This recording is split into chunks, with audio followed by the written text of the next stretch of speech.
Pleased to have with us tonight, kicking off high school football, Alabama's After the Game. The Glencoe High School cheerleaders are Anniston Orthopedics Cheerleading Squad of the Week. We'll hear more from the Glencoe cheerleaders coming up. Jon Holder, along with Michael Short, Chad Barnett, our entire hard-working After the Game team with you on this Football Friday night as we are brought to you by the Calhoun County Commission. We've got all the scores, all the highlights, special guest on the way.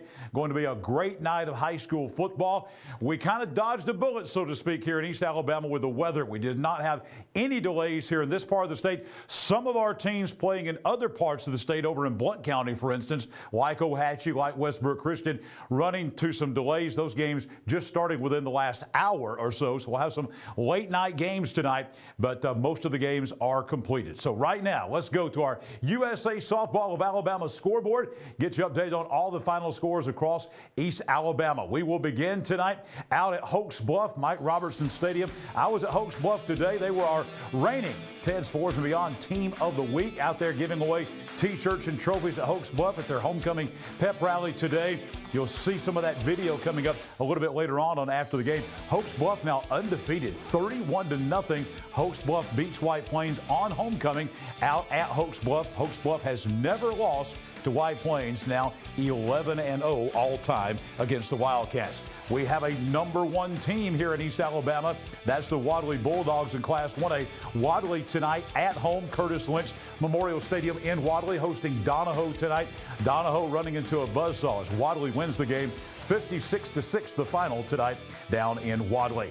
We will have the head football coach of the Oxford Yellow Jackets, Sam Adams, right here with us in studio later on tonight. Number 5 in 6A, Oxford knocking out Pinson Valley. A very impressive win. Oxford remains undefeated now, 4-0 as they beat Pinson Valley 40-7. Highlights of that game on the way from Oxford tonight. Also this evening, we'll have highlights of the Welborn-Glencoe game out at the Hill at Walter Welborn. Welborn wins the game 28-9. Highlights of that game coming from the Hill at Walter Welborn.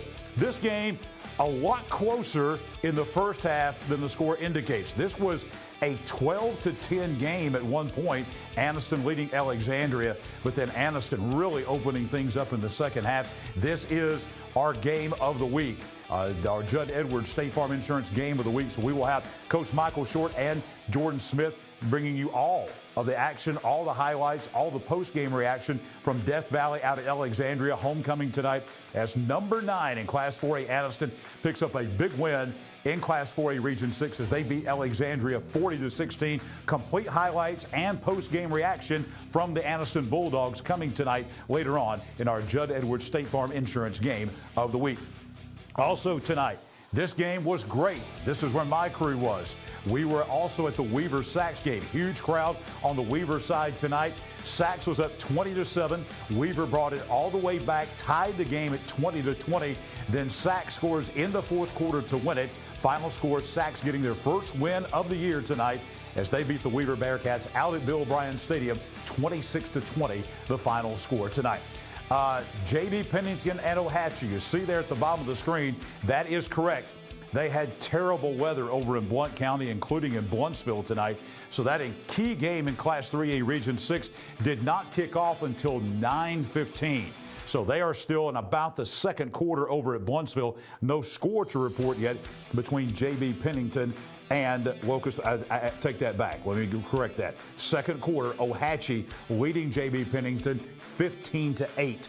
Ohatchee 15, J.B. Pennington 8 in the second quarter in that game that kicked off late over in Blountsville. Also tonight, Center Point in Jacksonville. We will have highlights of this game. This is a big game in 5A Region 6. Believe it or not, the home opener for Jacksonville. Their first 3 games have been on the road. A very talented Center Point team comes in from Metro Birmingham. Battle of Eagles tonight. Center Point wins it 40-21 at Golden Eagle Stadium. Highlights of that game on the way. This game was supposed to be last night in Columbus, Mississippi. Because of the weather with Hurricane Francine, they moved it to tonight. I think the weather was pretty good over in Columbus. Jacksonville Christian, a happy ride home tonight from Mississippi as JCA wins over Victory Christian in Columbus, Mississippi tonight, 38-6, as JCA has now won 4 in a row as they go to 4-1 overall. Pleasant Valley and Pisgah. We will have highlights of this game from Pleasant Valley, the #1 team in the state in Class 2A Pisgah. A lot of folks think this might be the favorite to win the 2A title. They were very impressive tonight at Pleasant Valley. They beat the Raiders 52-6. We'll have highlights of that game coming from Pleasant Valley. Also tonight, great football game, back and forth in Heflin tonight at the pit. Cleburne County gets their first win. Also the first win in the coaching career as a head coach of Vaughn Lee, as Cleburne County beats Talladega 28-26 tonight. We'll not only have highlights of that game, but head coach Vaughn Lee of Cleburne County will be here tonight on the night of his first win as a head coach. Who'll join us live in studio on After the Game coming up this evening. Other scores tonight, Reeltown, #7 team in the state, the runner-up in Class 2A from last year. They were winners tonight at Ranburne. A lot of folks thought this would be a big game, and it was on paper coming in, but Reeltown routs Ranburne tonight over at Harlan Robinson Field in Ranburne by a score of 48-0 was the final in that game.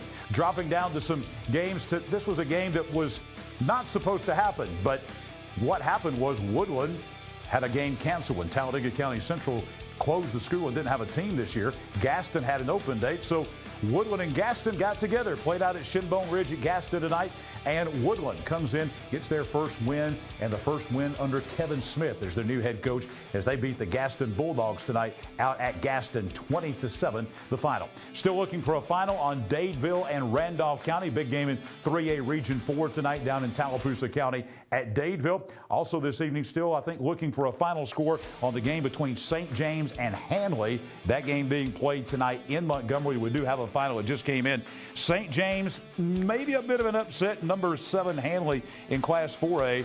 They fall to St. James tonight in Montgomery. Final score was St. James 21, Hanley 18. That game just coming in. Clay Central on the road tonight in Autauga County at Marbury. No problem for the Vols. They remain 4-0, #3 team in the state in 5A, as Central Clay County beats Marbury 34-3, the final tonight down in Autauga County. Sylacauga and Beauregard. Beauregard, the team that knocked off Anniston a couple weeks ago in the opener up here at Watt Mosby Memorial Stadium. They come into Legion Stadium in Sylacauga. This is the new score that has just come in. Beauregard beating Sylacauga tonight as the Hornets go to 3-1, beating the Aggies 42-10 tonight in Sylacauga. Also, Winterboro and Fayetteville don't have a final yet, but this would be a surprise. Fayetteville was leading Winterboro 23-0. Let's give me that final squad. They're telling me right now. 26-14 Fayetteville, Winterboro. Winterboro 26, Fayetteville 14, the final. We'll get that up for you on a graphic here in just a moment. But Winterboro does win the game. They're 2-1. They beat Fayetteville tonight down in Winterboro 26-14. Glenwood, #9 team in the state in Class 3A, moving up from the AISA, or should say moving over from the AISA, playing tonight down in the Smith Station, Phoenix City area. They knock off Childersburg. This is another new score just coming in. Glenwood, the Gators, win in the swamp tonight. That's for real. They beat Childersburg 36-14 down in Phoenix City. Last night in Knoxville, Tennessee, Alabama School for the Deaf beats the Tennessee School for the Deaf 50-12. That's the second time this year they've beaten Tennessee School for the Deaf. They beat them 38-6 in week 1 down in Talladega. They met in Knoxville last night. ASD wins again 50-12, the final. Bullitt County and Munford tonight playing down in Union Springs. The Hornets get the win as Bullitt County beats Munford 14-0. Leeds shot out to a 42-0 lead, #4 team in the state in Class 5A. They get Jacksonville next week down at Homer Smiles Field in Leeds. Leeds beats the Lincoln Golden Bears tonight down at Lincoln at Keith Howard Memorial Stadium 42-14, the final. Some interesting games that we'll get to in just a moment. Still looking for a final on Mountain Brook and Pell City. Mountain Brook was leading Pell City 28-0 at one point in the second half. Of course, Mountain Brook now a top 10 matchup coming up next week in Class 6A Region 6, as we're going to have Mountain Brook and Oxford. We'll talk more about that game with Oxford head coach Sam Adams coming up. But Mountain Brook beating, leading Pell City 28-0 tonight. That Mountain Brook Oxford game next week down at Mountain Brook. Moody tonight, no problem. #8 Blue Devils winning in Odenville against St. Clair County 47-0 this evening. How about this one? A lot of folks may be surprised by this score. You got a big school from the Gulf Coast, Alma Bryant, coming up to play at Springville. Not a final yet, but Springville wins the game, or was leading the game 21-0 over Alma Bryant. A little bit of a surprise there. We're still looking for a final in that game.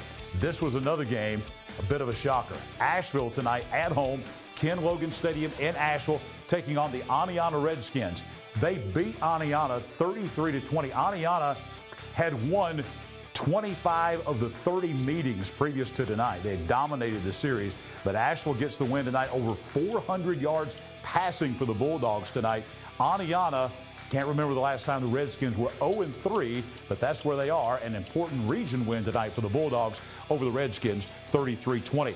Southeastern and Raglan tonight, playing at Raglan at Joan Ford Stadium. Southeastern beats Raglan 42-21 the final. Raglan goes to 0-3, first win of the year for the Southeastern Mustangs. Sandrock and Section, not a final yet, but Sandrock was in command of this game. Sandrock was up 35-6, playing up at Section tonight in Jackson County.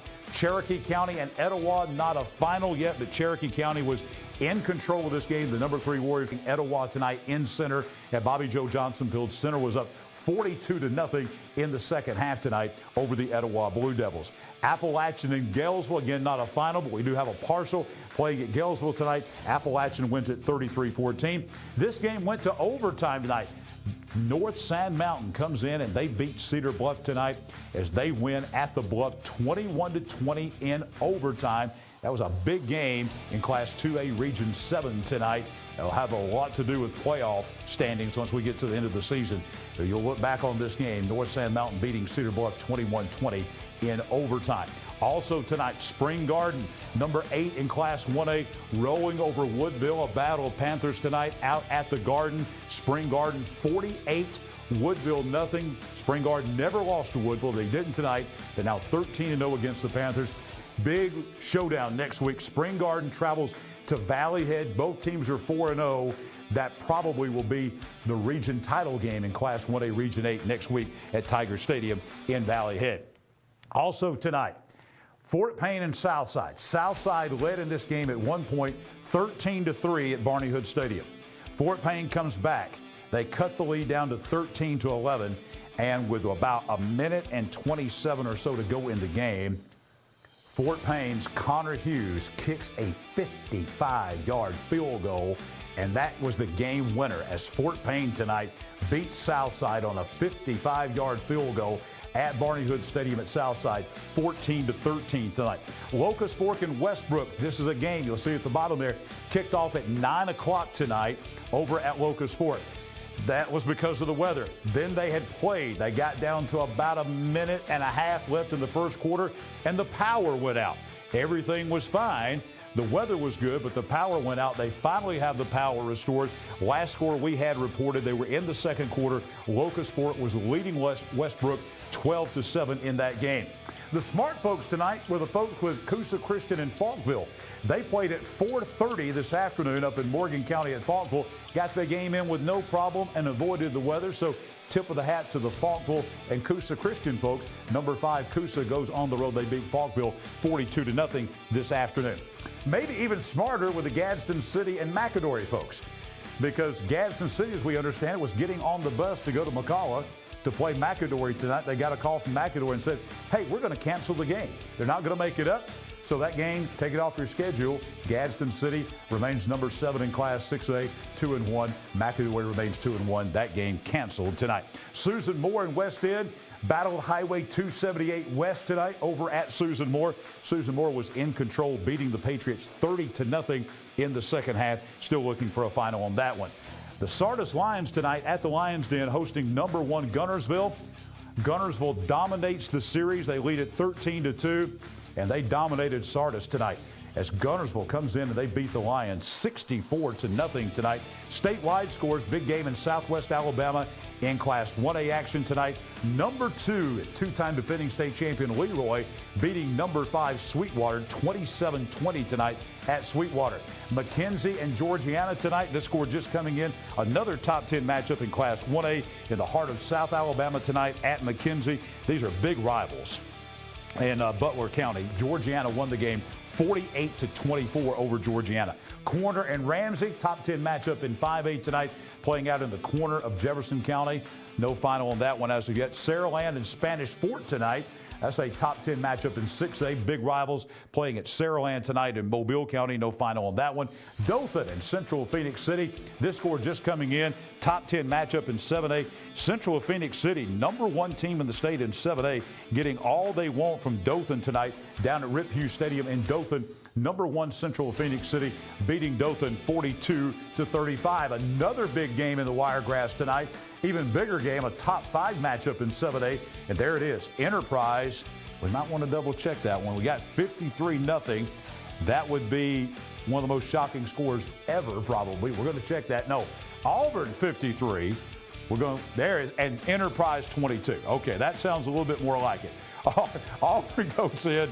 They're all laughing at me in the studio in there because I sniffed that one out. #4 Auburn goes into Bill Bacon Field in Enterprise. They beat the Wildcats tonight 53-22. That's not as shocking. I'm still surprised Enterprise won by that much, but 53-0 the other way would have been a shocker. And our final score of the evening also in 7A tonight. Don't know if we got that graphical yet, but it is a final. Hoover beat Hewitt-Trussville tonight in Class 7A Region 3, playing out at Trussville. They win the game over the Huskies by a score of 8-7. A 2-point conversion was the difference in that game.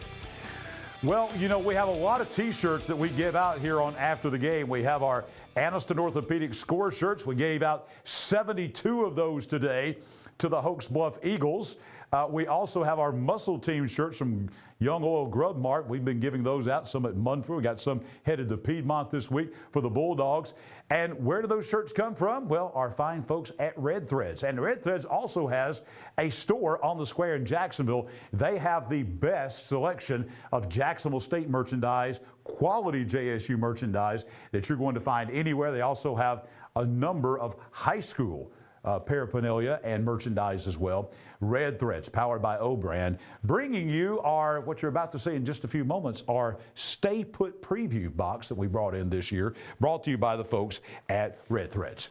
Well, back here on the set, we had earlier a great performance from the Glencoe High School cheerleaders. They are our Anniston Orthopedics cheerleading squad of the week. By the way, Anna Shambliss, their coach, she's right here with us in the studio. She was telling me earlier that when Glencoe went to the University of Alabama cheer camp this summer down in Tuscaloosa, every one of these girls that you're about to see once again made UCA All-American. How about that? Ladies and gentlemen, one more time, here is the Anniston Orthopedics Cheer Squad of the Week, the Glencoe Yellow Jackets. Let's go Jackets! Let's go Jackets! Let's go Jackets! Let's go Jackets! Let's go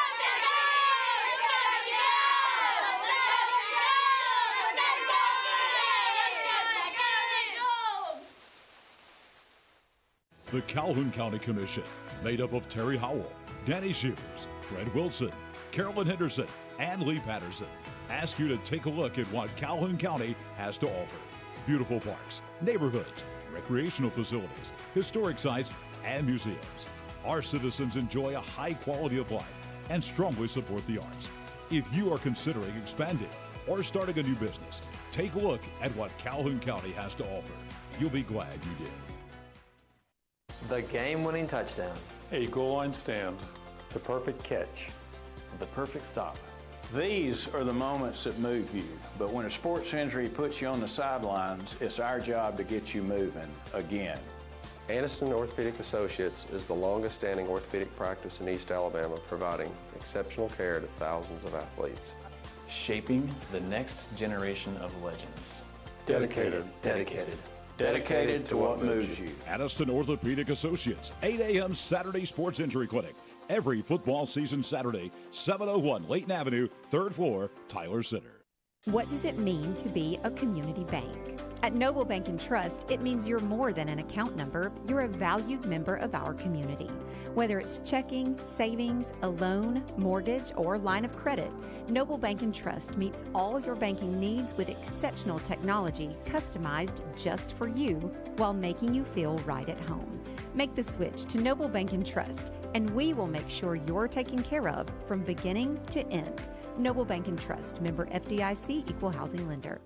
I can't imagine life without Gwen, but we came dangerously close. I was having chest pains.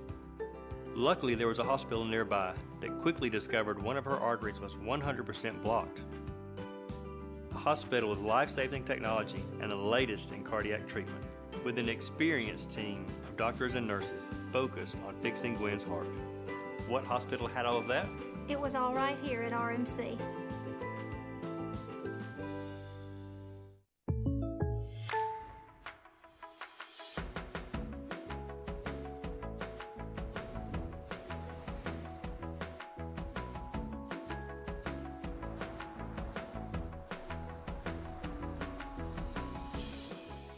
The State Farm Personal Price Plan helps you create an affordable price just for you. Contact local agent Judd Edwards for your personal price plan today. Tailgate season is here, and tailgate with a new Team 1 Chevy. With every test drive, you have the chance to win a new Team 1 Chevy tailgate package. With 1.9% financing and up to $10,000 discounts on all Silverados. Take a test drive with a chance to win a new tailgate package. Save big with Team 1 Chevy and be a winner. Remember, Team 1 Chevy, home of the best people, the best service, period.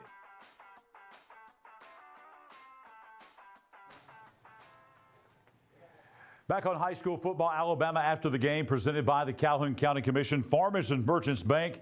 We're going to tell you a lot more about Farmers and Merchants Bank, but they have, in just the last 6 years, given out over $28,000 in scholarships to local high school students right here in Calhoun and Cherokee counties, and they're about to give away some more. 5 locations to serve you: Piedmont, Jacksonville, Anniston, Oxford, and in Center. They've got the Spirit Cards. They have given over $5,000 back to schools, again, here in Calhoun and Cherokee counties, just from Spirit Card sales. So that is a great job by the folks at F&M Bank. And now we're going to jump and tell you about our Spirit Scholarship. It is back again this year, the Spirit Scholarship. And here's the way. We're going to explain this just a little bit to you. The voting will begin on this at 12 midnight, about an hour and 40 minutes away. The voting will be open all the way until next Friday at 12 noon on the 20th of September for 2 schools. The 2 schools will be Alexandria and White Plains this week. We have 20 schools, all the schools in Calhoun and Cherokee counties. As we move through the next several weeks, all the way into the month of November, you'll have a chance to vote for them. Now, it's a little bit different this year. This is not pure voting. Basically, what you're doing is you are going in and you're voting for all of these nominees. There's 2 male athletes, 2 female athletes from each school. And then we'll narrow it from 80 athletes to 40 athletes. All of those athletes will get a $50 gift card courtesy of the folks at Farmers and Merchants Bank. And then we'll select 2, 1 male athlete, 1 female athlete, that will be our scholarship award winners. Each will get a $100 scholarship courtesy of the folks at Farmers and Merchants Bank. We told you they're about to give away some more money. Now, how's it different from last year? You're still going to vote, but here's the thing. It's not going to be just on the who gets the most votes. It's going to be kind of like, I guess, a lottery, something like that, where you're going to actually go in and cast the vote for your favorite one.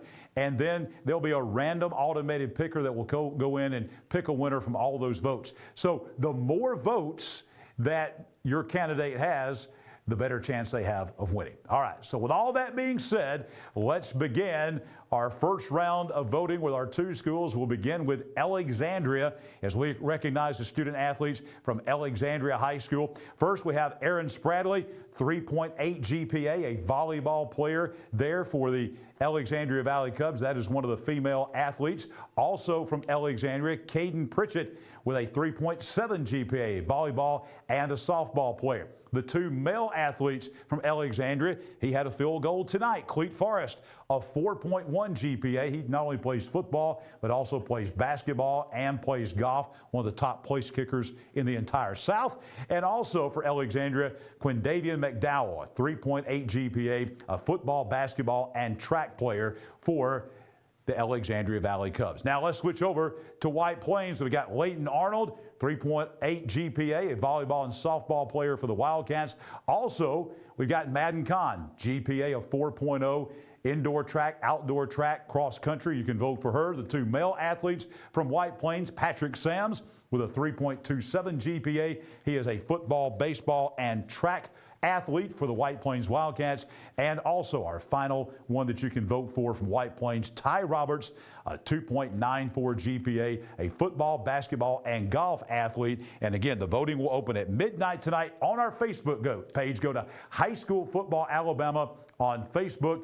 The voting opens at midnight tonight for all of those athletes, open all the way until 12 noon next Friday. And then next Friday night, we're going to unveil 2 more schools and 8 more student athletes that you can vote for as we begin narrowing our way down to November. You know, November's when we elect folks here in this country, and we're going to do that with our Spirit Scholarship as well. As we continue rolling on to this Football Friday night, going to welcome in Chad Barnett for the first time tonight. Chad, good evening to you. Getting healed up? Shake your hand. He's moving it. That's good last news. Week for this, I'll have the brace next week, so we're moving in the right direction. Awesome stuff going on tonight. Great high school games. The weather was really turned out phenomenal tonight, Chad. I was out there tonight at a couple of games. First game we stopped at, it was raining when we pulled into the parking lot at the Hill at Walter Welborn. But by the time kickoff came, a nice breeze blowing. It turned out to be a nice night, at least for Welborn fans, maybe not for the Glencoe folks. But Welborn doing what Welborn does. A very impressive performance again on the Hill. Yeah, no, Dave, we were talking about the weather. We were even texting yesterday to wonder if we're going to move this show to Saturday. Yes. Because everything showed that it was going to be inclement weather tonight, and it was going to be tough sledding for all these teams on these wet fields, but it did not turn out to be that way. We're going to go out to the Hill for our first set of highlights tonight as the Welborn Panthers will take on the Glencoe Yellow Jackets. You know, Coach Smith was in here the first week of the season. It was their open week. He was concerned about whenever they did get to the season, they'd go into 3 straight region games. How would they fare? Let's go out to the highlights and check it out and see how it all took place. As we go out to the Hill, Welborn looking for a 3-0 start. Talking about Coach Smith, talking about the struggle or, possibly going right into region play. Well, tonight with a win, they'd go to 3-0 on the season. The first time they've done that since 2020. And they would go to the run game. Big shocker. Welborn going to run the football. That's a perfect night, right? Kyle Bright, big 31-yard run for the Panthers. And they are chugging along on the ground. Jackson Newton, this time a 17-yard run for the Panthers. And if it's going well on the ground, why don't we just keep it on the ground? Now Jackson Clark going to take a pass to the end zone. That's going to be a touchdown for the Panthers. And the Welborn squad would strike first. They're going to go for 2 here. Newton with a 2-point run, and it's going to break the plane just enough. A little shoving match here at the end, but no love lost. 8-0 Welborn is on the lead. So back to the Welborn offense again. More on the ground. Nick Morrow, 15-yard run for the Panthers. Things are looking really good for head coach Jeff Smith and his powerful run game. Newton, big fella, does not want to go down. 19 tough, hard-fought yards for the Welborn running back, and if it's working, let's just keep going with it. More Newton, this time a 13-yard run, getting out of bounds and stopping the clock. They're going to go now for another run. This is going to be Amberson, 2-yard run. 2-point conversion is going to be no good, but Welborn will lead 14-0. Scott Martin hoping his team can mount a comeback here, but more on the ground here for Welborn. But this one is going to be stripped and taken back. So the run game bites them as Jalen Hunter scores the touchdowns, 14-6, extra point, no good. But Welborn goes back, this time to the air. Ethan Carroll, 51-yard touchdown run from Amberson. And that is going to put him on top, 22-6 at that point. Welborn would go on a cruise tonight, go to 3-0, 28-9. Big win over their region rival. Chad, just on the sideline of that, talking with Don Wilson, Tyler Smith, our crew out there, and we were just remarking how this looked like your classic Walter Welborn team. You know, pretty big, pretty physical, like to run the football, smash mouth football there. Going for two a lot on the 2-point conversions. Good defense, hard-hitting team. Looks like your pretty typical Wellborn team that's going to contend, it looks like, for a region title. They'll be one of the contenders there as they beat Glencoe tonight. Yeah, without a question. Best start since 2020. Mentioned earlier, that season they went 9-2. Great run for them. So you'd be interested to see how this is going to play out. They got another region game next week. I believe they got Sachs to move to 4-0 in the season. Then they go into the non-region. So I think if Coach Smith would tell you in week 0 when he was here, if we could start 4-0 going into the non-region, he'd be ecstatic. And especially the style in which they do. It'd be one thing if they were throwing it around. I think they would rather win like this. Absolutely, and they did tonight. Matter of fact, Jackson Newton, we were talking about him, one of the top prospects in East Alabama, great athlete, 6'3" guy, plays both sides of the football. So I'm running the ball a lot tonight. Chad, he's got a little Najee Harris in him because I noticed, you probably noticed in the video that we had. Lost it for a second. He probably hurdled 3 guys tonight. Yeah, and he jumped out of the screen a little bit because I was talking to the camera guy. He's like, I lost it a little bit. I said, well, that's just an athletic play. I mean, you're not expecting a kid to do that. So we lost it a second, but nice play for the running back for sure. Walter Wellborn tonight wins over Glencoe 28-9 on the hill at Walter Wellborn. I tell you, we're getting close to not only Saturday in about an hour and a half. That means college football Saturday coming up. Yes, there's no better place to go than the folks at Top of the River. If you're looking for something that's going to be fantastic, Dads and Top of the River both bringing you our Media Center. We're here at the Media Center here on Quintard Avenue in Anniston at Parker Memorial Baptist Church. Let me tell you, Dad's Barbecue and Top of the River, and let me talk specifically tonight about Top of the River. They have fresh seafood, as you can imagine, great catfish, steaks, chicken, homemade cornbread, coleslaw, and of course those spicy mustard greens. They can accommodate your party. Getting close to the holiday season coming up in a couple of months, a party of 2 to all the way up to 200 they can accommodate. But if you're looking for a great meal for your tailgate, maybe you're going to watch that Alabama game tomorrow, Jack State playing tomorrow night, Auburn tomorrow night, there's no better place to go than Top of the River. They've got locations not only there in Anniston, but also they've got locations all across the region in Gadsden, up in Gunnersville, and they do a fantastic job. Top of the River and Dad's Barbecue bringing you our Media Center right here at Parker Memorial Baptist Church on Quintard Avenue in Anniston. It is time now for our first extra point of the night. Our Randy Woods, state representative out of District 36, extra point of the night. And we're talking tonight about next week's Alexandria at Aniana game. Will be the first meeting between the schools since 2011. The matchup features 2 of the top 25 winningest programs in state history. And folks, that's out of about 380 schools. So the 2 programs having won a combined 7 state championships. This will be the 10th meeting of the Valley Cubs and Redskins. Aniana leads the series 5-4. Chad, 4 of the last 5 meetings have been decided by 1 point, including the last 3 meetings being decided by a single point. Next Friday's meeting will be only the 4th visit by the Valley Cubs to Gilbert Stadium in Aniana. We'll be back with more of After the Game in just a moment. Head coach of the Oxford Yellow Jackets, Sam Adams, in the house, coming up. Your home is a reflection of you. We understand that. That's why we'll personally help guide you through the process of product selection, finance, and installation. We have an extensive selection of designer tile, stone, carpet, laminate, hardwood, cabinets, and outdoor products, all with industry-leading quality. Let us help you choose the perfect touches for your entire home. We offer free in-home estimates and design consultations. Visit us today at Ted's Floors and Beyond.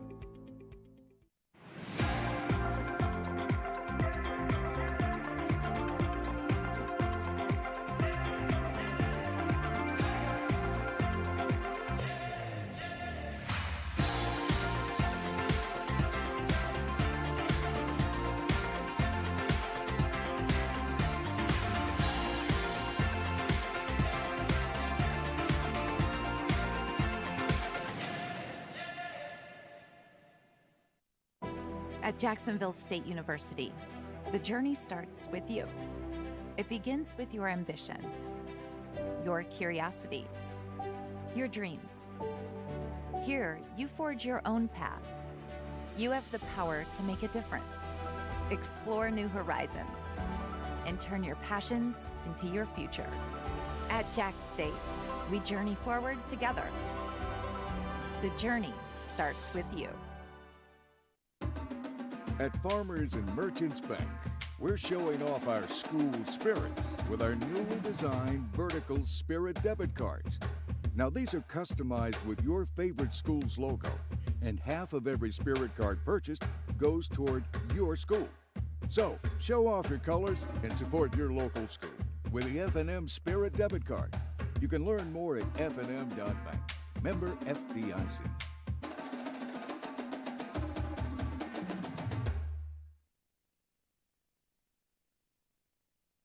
Your neighborhood Grub Mart is your one-stop shop for everything you need when you're on the go. Grub Mart features the best prices on Coke and Pepsi products and is the home to the 99-cent bag of ice every day. And Grub Mart is your exclusive home for the popcorn bucket. Purchase yours for only $5.99, then bring it for free refills throughout the year. And save every day with your Grub Mart Super Saver card. When you're on the go, it's good to know Grub Mart has everything you need. Gas, diesel, and delicious Oleo donuts. In business over 78 years, visit your local Grub Mart today.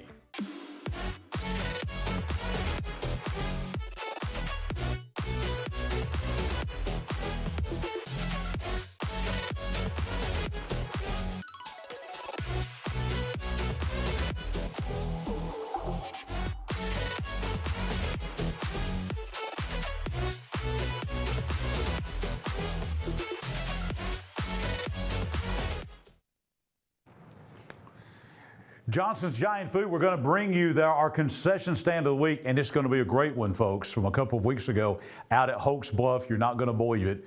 We got that waiting for you. I even participated this week with Don Wilson and Coach Short on that one, but we'll show you that one. It's going to be fantastic. They provide, of course, a $100 gift certificate to the local concession stand of the week. But not only that, 5 locations. They're in Attala, downtown Gadsden, East Gadsden, Jacksonville, and in Coldwater, and they have the answer to your football food. Let me just tell you, if you don't have time to cook, you go by Johnson's Deli, grab some chicken fingers, chicken salad. They have awesome sandwich meat in the deli as well that they'll cut for you. Your Saturday tailgate food, go out there early in the morning and watch the Alabama-Wisconsin game. They'll have it for you. You just come to Johnson's Hot Deli. It's open all day. They have a full hot bar as well. Johnson's Giant Food, as we said, 5 locations in Calhoun and Etowah counties, Attala, downtown Gadsden, East Gadsden, Jacksonville, and in Coldwater. We're back on high school football, Alabama after the game, presented by the Calhoun County Commission. We're coming to you tonight live from the Dad's Barbecue, top of the river media center at Parker Memorial Baptist Church on Quintard Avenue in Anniston. Time now for our Noble Bank and Trust post-game presser, and we bring in as one of our guests tonight the head football coach of the Oxford Yellow Jackets, Coach Sam Adams. Oxford wins tonight 40-7 over Pinson Valley. Coach, congratulations on the big win tonight as you remain undefeated. Anytime, as you know, you beat a program like Pinson Valley, and to beat them like you did tonight, you've done something to be proud of. Yeah, it was a great win for us, and puts us at 2-0 in the region with obviously a lot of work left to do as the season goes on. But hopefully we've set ourselves up in a good spot to get a good region seed when all this is over with. Coach, you jumped on it. It sounded like from just keeping up with the game tonight, listening in and things like that this was pretty much your team in control all the way. You jumped out 21-0 lead, I think, at halftime, and just kept it going in the second half. Yeah, I mean, defensively, we played probably our best game of the year. We'd been kind of struggling some in the weeks past with giving up explosive plays and balls over our head and stuff like that. And, this game we really made Pinson Valley earn all their points and made them kind of grind it down the field. And, offensively, the number of points on the board looks really good. This was we were hoping for a little bit more, though. We could have been a little more efficient at times. Coach, let's talk about some individual players. I think everybody around East Alabama already knows about Mason Mims, the great quarterback committed to Louisville. I'm sure was scoring 40 points tonight. He had a great night out there. Tell us about some other guys, both offensively and defensively. Maybe some guys that maybe are not household names yet around Calhoun County and the surrounding area that had good games for you tonight. Offensively, Nick Richardson had a long touchdown catch. He's been super productive for us for several years now at receiver, and Caleb Wynn had a couple big long runs to kind of separate us at the second quarter of the game. DK Wilson got his first touchdown of the year, I believe, even though he's been super productive for us. He's had a hard time getting in the end zone. And defensively, we really did a good job of controlling the line of scrimmage there. And, Keenan Britt, played solid as he always did. And James Tapley over there. DK Wilson actually had an interception on the defensive side of the ball. We do play a couple guys on both sides situationally. And, it was good for him to have an effect on that side of the ball too. Coach, the schedule you played, a lot of folks have been talking about, you're not shying away from anybody. No. Open up on the road at Central of Carrollton, Moody, who a lot of folks think might possibly win the 5A. Yeah. And when they get in their respective class, you've got a non-region game coming up with Helena on the road in a couple of weeks. End of the season, you go to Florence to play, and that's not even counting your region games, which we'll talk about in a moment. But do you think when you got to a game like tonight against Pinson Valley, the caliber of football that you've played these first few weeks of the season, you think that's a big factor in a game like tonight? Yeah, no doubt. I mean, we've scheduled it that way so that our guys are exposed to as many different types of athletes and types of schematics as possible. And, starting off with Central Carrollton, who was loaded at every position on offense, and they're still scoring. I think they were averaging 46 a game going into this week's game. I haven't seen the score from tonight. And then Moody, they started off 0-2, and people kind of make snap judgments about that. But they lost to two really good teams. Hopefully we're one of those two. That's right, absolutely. But we expect those guys to be in the hunt and make a big run in the playoffs in 5A. And Helena had a tight one with Spain Park tonight, who's one of the top teams and was ranked a little bit higher than us, I believe. I think they were one spot higher than us. So I think Spain Park got them, but it was a close game if I saw that correctly. And then Florence was a 7A playoff team last year, and may be this year too. So, but we don't really set up the schedule with the goal of being 10-0. I mean, that's great if we do that, but you don't get a blue map or anything for being 10-0. Nobody remembers the 10-0. They remember what happens in December. That's right. That's right. We're trying to set it up so we have a chance to win game 15, and we think by that non-region schedule we'll be as prepared as possible to do that. Coach, every team's different. Even I hear coaches talk all the time about, we got a lot of returnees back, but even when you have a lot of returnees coming back, which obviously you did this year, a lot of guys, a lot of experienced guys coming back, but every team is different, has a personality of its own. How is maybe this team different, and what do you like best about this team so far through 4 games? Well, this team, we do have a lot of returning starters and a lot of guys that are experienced from years past.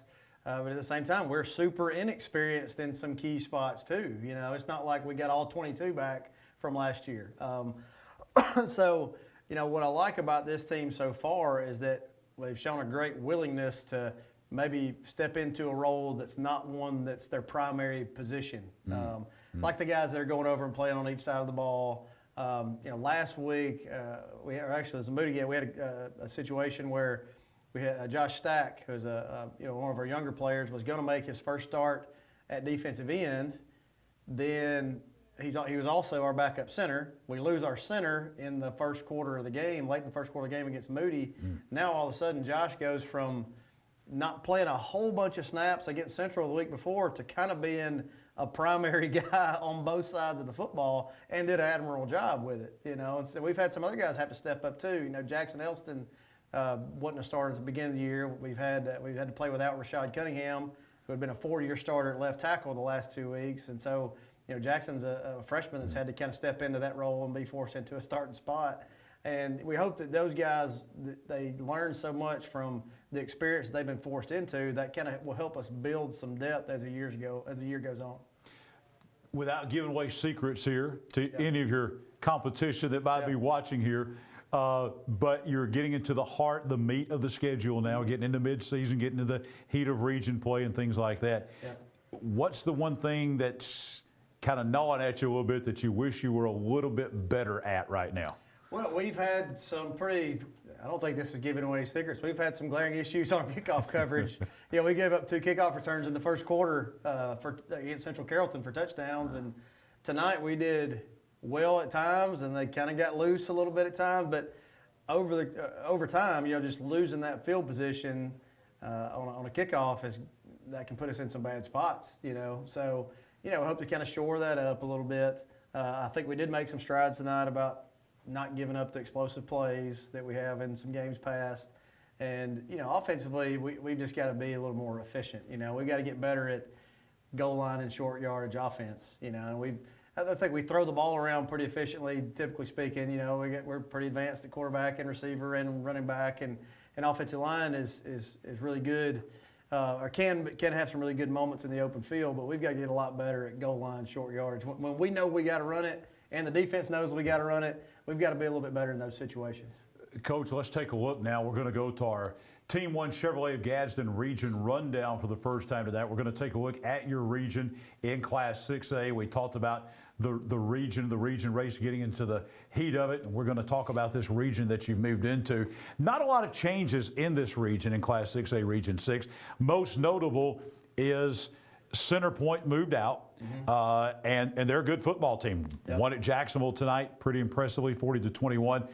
But I don't know that it was a good trade, because you got Mountain Brook, who moved in, who is obviously a very quality program, a team that you play next week over at Mountain Brook. Just overall, kind of your impression of this region right now.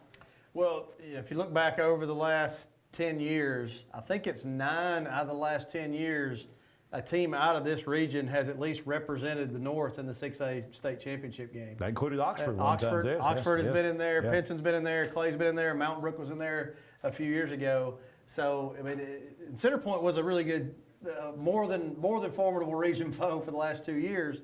And, you know, we kind of thought, when all the rumor mills going around, that Woodlawn was going to be the team that came into the region with us. And then that thing pops up on the screen finally, and it's Mountain Brook, and we never even considered that as a possibility, and all of a sudden here it is. So, you know, those guys are always going to be super well prepared, and they're more athletic than they get credit for a lot of times. You know, they get the well coached tag, and that's very deservingly so. They are extremely well coached, but sometimes people say the term well coached, they really mean they don't have a lot of guys that can run fast and block very well. That's not the case with them. I mean, they're well coached and they have really good players. Well, you go to Mountain Brook next week, and then you turn around and go back to Metro Birmingham and go to Helena in 2 weeks. And then, of course, later on, you got the huge matchup with Clay Chalkville sitting there, defending state champions. So it doesn't get any easier. No. Let's talk specifically about Mountain Brook next week. You've mentioned that about how athletic they are, how well coached they are. Maybe some specific challenges that Mountain Brook's team presents this year. Well, they present a myriad of looks on both sides of the ball. You know, offensively, they're going to be a multiple motion, double shift plus a motion. I mean, there's constant moving parts there. They don't run a great number of plays. It's the number of formations that you get. And if you're not really adjusting in a very sound way, you can find yourself either outnumbered or outleveraged. And, you know, they're good enough at the running back spot there that, you know, you misfit a run or two and all of a sudden they have a chunk play, or you fall, they're definitely a run-first team, or you fall asleep and all of a sudden you turn a guy loose down the sideline for an explosive pass play. And defensively, it's kind of the same type of mentality for them. There's several looks that they'll get, several kind of exotic type blitzes that they'll give you. They'll try to outnumber your protection some, and they'll do a great job of scouting tendencies and all that. And we have tendencies just like everybody else does, but you know, as long as we know what our tendencies are, there's no problem with that, right? But you know, it'll be a great chess match, and there'll be a lot of great football players on the field at the same time. I think, Coach, what a lot of people don't realize, or they forget going out watching these games as fans on Friday night, all the things you just mentioned there, that's a lot of stuff to process for anybody. This is 16 to 18-year-old young men having to process this, and they've got, you know, they got school and schoolwork and tests and things like that coming up. And then you got all the challenges that a school like Mountain Brook, where there's so much mental that goes on. And I think people forget sometimes, hey, these are sophomore, junior, seniors in high school that are having to go through all this. It'd be hard for any adults to do, much less what the kids are doing from the mental standpoint. Well, that's right. I mean, I think that's a lot of things. One thing that people get caught up in when you talk about like coaching matchups, you know, Coach A versus Coach B. Well, that's not always really what the real situation is. It's really Coach A against those kids that are on the field on the other side. You know, it's not what the coach knows. It's what the coach can convey to the kids and how well they can respond. So, but you know, next week it'll be a really fun game. Mountain Brook always has a great atmosphere there. It's kind of a unique deal with all the fans on one side. Yes. And it'll be the first time our guys have been there. Maybe they played them back in middle school or something like that, but as varsity football players, we don't have any player that's played against Mountain Brook. So that'll be a good experience for the guys, and and hopefully we can play our best. Yeah, top 10 matchup in Class 6A will be one of the top games in the state in any classification coming up next Friday night at Mountain Brook. Sam Adams, head coach of the Oxford Yellow Jackets, here with us on our Noble Bank and Trust post-game presser. Coach, a lot going on tonight. Thank you so much for being with us. Congratulations on the win tonight. Best of luck to your team. Safe travels over to Mountain Brook next week and Helena the next week before you bring it back home. Yes, sir. Thank you very much, and go Big O. All right, Sam Adams, head coach of the Oxford Yellow Jackets, here with us on the Noble Bank and Trust post-game presser. More of high school football Alabama's after the game as we roll on a Football Friday night. Tailgate season is here, and tailgate with a new Team 1 Chevy. With every test drive, you have the chance to win a new Team 1 Chevy tailgate package. With 1.9% financing and up to $10,000 discounts on all Silverados. Take a test drive with a chance to win a new tailgate package. Save big with Team 1 Chevy and be a winner. Remember, Team 1 Chevy, home of the best people, the best service, period.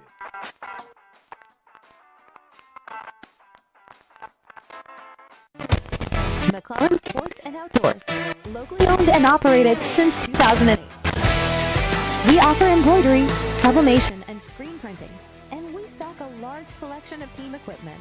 We have a large showroom with tons of gear and shoes to get you and your family ready for your next activity.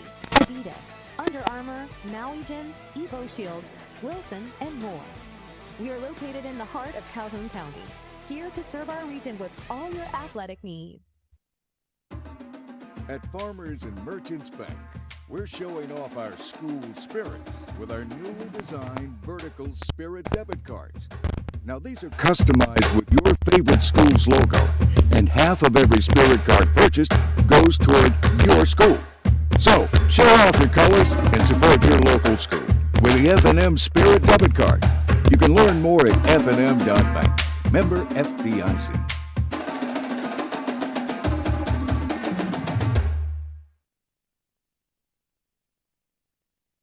Your neighborhood Grub Mart is your one-stop shop for everything you need when you're on the go. Grub Mart features the best prices on Coke and Pepsi products and is the home to the 99-cent bag of ice every day. And Grub Mart is your exclusive home for the popcorn bucket. Purchase yours for only $5.99, then bring it for free refills throughout the year. And save every day with your Grub Mart Super Saver card. When you're on the go, it's good to know Grub Mart has everything you need. Gas, diesel, and delicious Oleo donuts. In business over 78 years, visit your local Grub Mart today.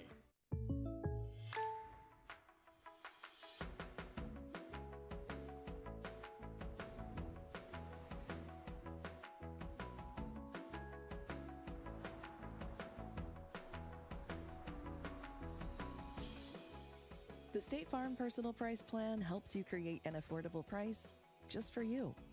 Contact local agent Judd Edwards for your personal price plan today. The Calhoun County Commission, made up of Terry Howell, Danny Shears, Fred Wilson, Carolyn Henderson, and Lee Patterson, ask you to take a look at what Calhoun County has to offer. Beautiful parks, neighborhoods, recreational facilities, historic sites, and museums. Our citizens enjoy a high quality of life and strongly support the arts. If you are considering expanding or starting a new business, take a look at what Calhoun County has to offer. You'll be glad you did. High school football, Alabama after the game, presented by the Calhoun County Commission on this Football Friday night. You know, there is no better way to experience Jacksonville State University than by visiting the campus. Come see for yourself what makes Jack State so special. If you're interested in academics, athletics, student life, the best way to get a real feel for what it's like to be a part of the Gamecock family is to do a campus visit. And they've got a couple of fall preview days, one coming up next Saturday, September 21st, and then October 23rd, and then you can catch a Gamecock football game afterwards as well. So the friendliest campus in the South, schedule your visit at jsu.edu/visit. And it is time now to go back to our USA Softball of Alabama scoreboard as we have a lot of updates, a couple of games still in progress that didn't start until after 9 o'clock tonight. Some more final scores have come in. So right now, let's go to our USA Softball of Alabama scoreboard and keep you up to date on all the final scores tonight. Hoax Bluff beating White Plains 31-0 tonight on homecoming at Hoax Bluff. Number 1 Wadley in 1A beating Donahoe 56-6 tonight. We heard about Oxford beating Pinson Valley 40-7 from head coach Sam Adams of the Oxford Yellow Jackets. We will have highlights of that game coming. You saw highlights earlier of Welburn's 28-9 win over Glencoe.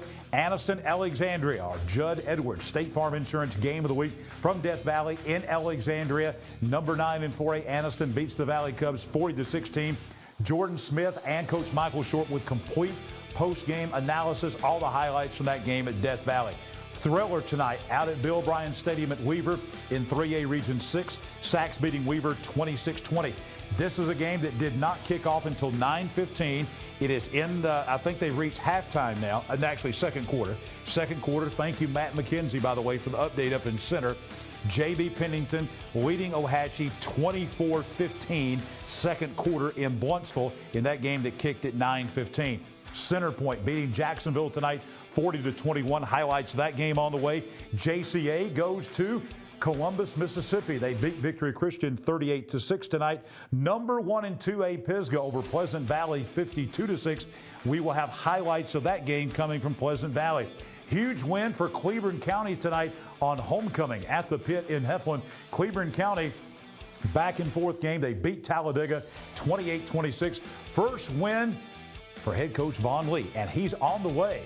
He is on the way. He will be here live with us tonight on After the Game. Reeltown, number 7 team in 2A, beating Ranburn tonight 48-0. Woodland and Gaston out at Shinbone Ridge. Woodland wins the game 22-7. I think we had 20-7. It's 22-7. Woodland over Gaston.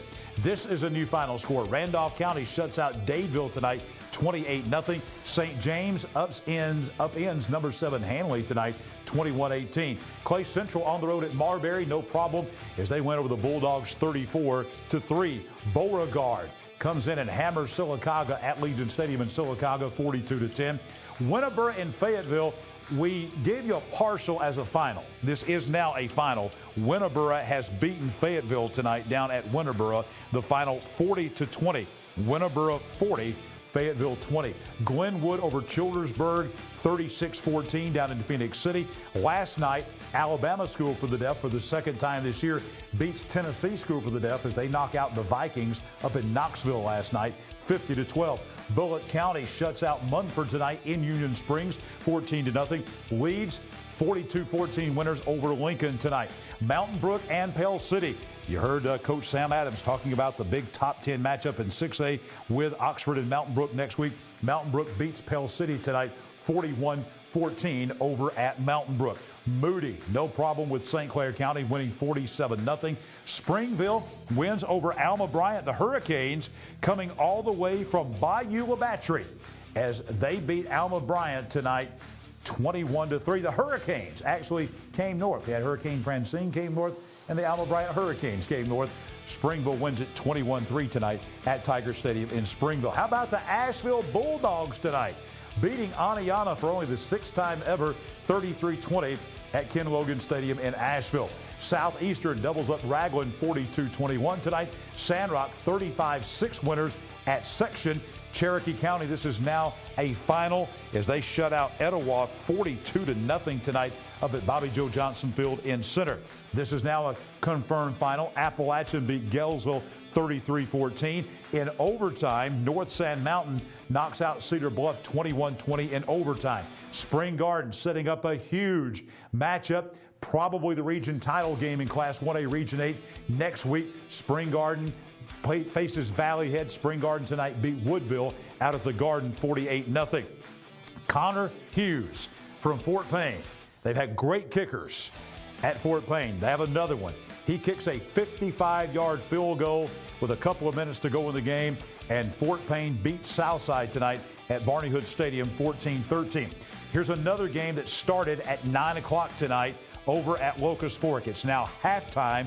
Kurt Duryea, thank you very much for the updates. He's the Director of Football Operations over at Westbrook, keeping me up to date on the score. They were postponed to a 9 o'clock kick. Then the power went out. They got the power back. It's now halftime with Locust Fork leading Westbrook 26-16. Locust Fork 26, Westbrook 16 over in Blount County tonight. Earlier, a 4:30 kickoff in Falkville. Number 5 and 2A Coosa Christian shutting out Falkville 42-0. Gadsden City and McAdory canceled. Not going to play the game. Not canceled, not playing tonight. Susan Moore and West End, now a final. Susan Moore beats West End in the Battle of 278 West tonight at Susan Moore over at Sneed, 37-6. Gunnersville, number 1 in 5A, no problem beating Sardis, 64-0. Statewide games, a couple of big 1A games in South Alabama. Number 2, Leroy beats number 5, Sweetwater, 27-20. Also in Class 1A, number 9, Georgiana beats McKenzie. McKenzie scored 80 points last week. More on that later in some of our extra points coming up. Georgiana beat McKenzie tonight, 48-24 the final. Corner and Ramsey. Corner wins this game, beating Ramsey. A little bit of an upset. Couple weeks away, Corner is coming to play at Jacksonville. Corner beat Ramsey tonight, 22-8 the final. Saraland and Spanish Fort, a top 10 matchup at Saraland, and it was not even close. Number 1 Saraland beating Spanish Fort 42-17 tonight in Mobile County at Saraland. Great game in Dothan tonight. Number 8 Dothan, the Wolves playing at Rip Hughes Stadium, hosting number 1 Central of Phoenix City. Number 1 Central wins the game 42-35 tonight. Also, another great game in the Wiregrass, just 30 miles down the road from Dothan in Enterprise. Number 4 Auburn beat number 2 Enterprise in 7A play, 53-22. And another classic Hoover-Hewitt-Trussville game, a top 10 matchup tonight in Trussville. A 2-point conversion was the difference in the game as Hoover beats Hewitt-Trussville tonight. That was by a score of 8-7 over at Trussville. We mentioned earlier all those great T-shirts. Well, the Grub Mart Young Oil Muscle Team this week. Let's tell you about these guys and show them to you. That is the defensive line from the Piedmont Bulldogs. In that game with Ohatchee last week, Ohatchee came in as the 3rd highest scoring team in the state of Alabama, the number, I think, 2 highest team in all of Class 3A football. And the muscle team, these defensive linemen from Piedmont, you see them right there. They shut Ohatchee down 33-0 at one point, well into the second half. Only allowed 2 offensive touchdowns well after the game was over. Really a great performance. Here are those guys: Malachi Camp Dandridge, Braden Estes, also Eli Young, and Dalton Chandler. They will be getting those Young Oil Grub Mart great looking black Muscle Team T-shirts coming their way to Piedmont. Congratulations to the Piedmont defensive line, our Muscle Team. Young Oil Grub Mart. Let me tell you about those folks. They have the Super Saver card, going to save you even more money from the low gas prices that they have. They have the Marathon Rewards card. Get their app. Got all kind of things on their app as well. They've got jobs available. Their stores are fantastic. Their gas is the top of the line. They have locations all over the place: Cherokee County, Etowah County, Calhoun County, and even down in Lee County. If you're going down to the Auburn, New Mexico game tomorrow night, check out Grub Mart in the Auburn, Opelika area with several locations. Grub Mart, Young Oil, great supporters of high school football here in East Alabama. And we'll be back with more of high school football Alabama's After the Game, presented by the Calhoun County Commission, in just a moment. The game-winning touchdown. A goal line stand.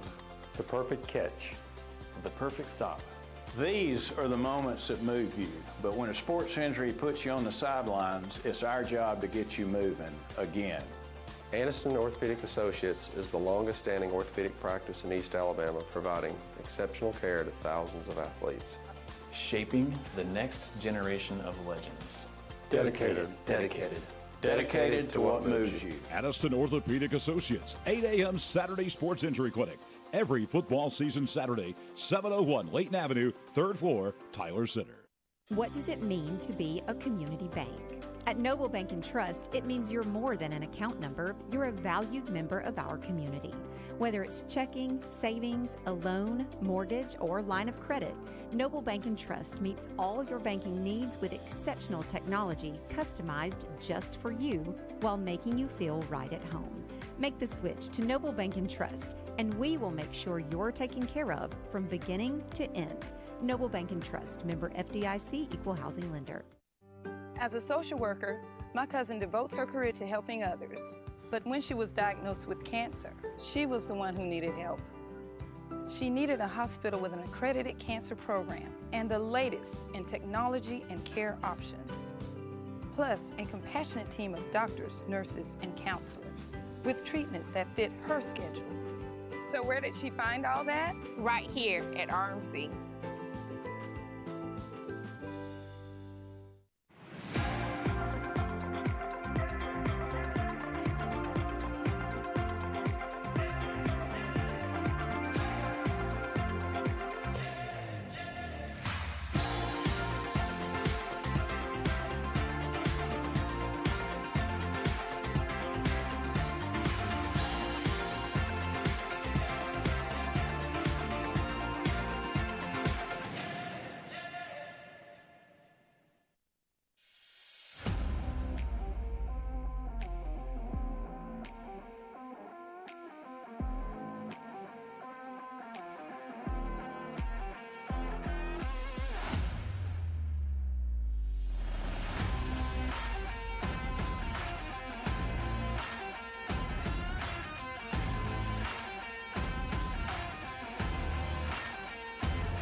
Wow, these guys are everywhere. I'm telling you.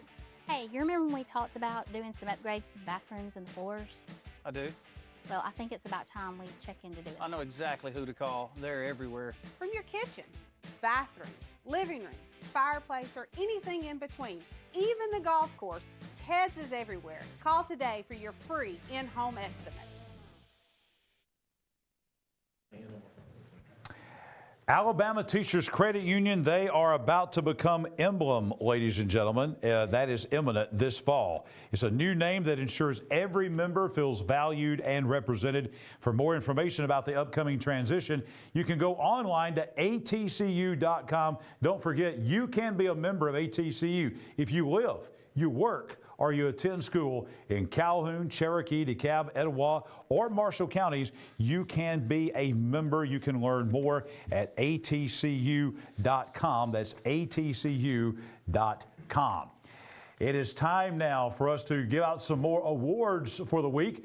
And we're going to begin by talking about our Farmers and Merchants Bank Player of the Week for this week. And they get not only a nice plaque from Farmers and Merchants Bank, but they also get a great-looking custom jersey from Team Sports, Farmers and Merchants Bank, and also us here at High School Football Alabama. And that Player of the Week this week is Elijah Hunter of the Alexandria Valley Cubs. Last week's win over White Plains, 35-7 out at White Plains. He had quite the night. As a matter of fact, he carried the ball 22 times for 170 yards and 3 touchdowns in that win over White Plains last week. A tremendous job by Elijah Hunter. We have a plaque and we have that custom-made jersey coming his way out to Alexandria. Also, more awards.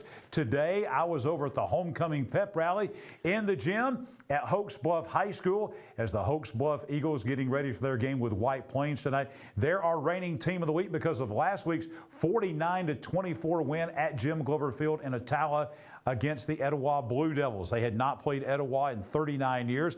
Etowah hasn't beaten them since 1945. It's going to be 80 years now, at least, since Etowah has beaten Hoax Bluff thanks to that win. And so we were over there today to hand out not only some Ted's Floors and Beyond shirts, we also had our Anniston Orthopedic Score shirts. We also had our Tough Guy Trophy from the folks out at Awards to Remember. See some of the pep rally there today. Spirited pep rally, homecoming. Of course, they win tonight over White Plains 31-0. There's Coach Rob. There's myself. There's our after the game shirts there, our Anniston Orthopedic Score shirts. There's the score there. There they are outside at Hoax Bluff and the pep rally.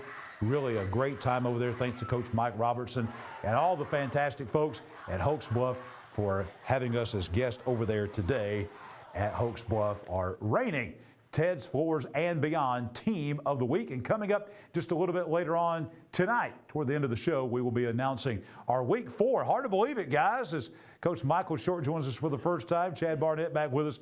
We're already completed now. We haven't completed yet because Westbrook and Ohatchee are still playing, but close to completing our Week 4 of the high school football season, guys. We're already now, gosh, 40%. 45%, I guess, through with the regular season. Going to playoffs, yeah, I guess so. That's about right. That's about right. Heck of a start though tonight. Got a big game out of Pleasant Valley, Pisgah.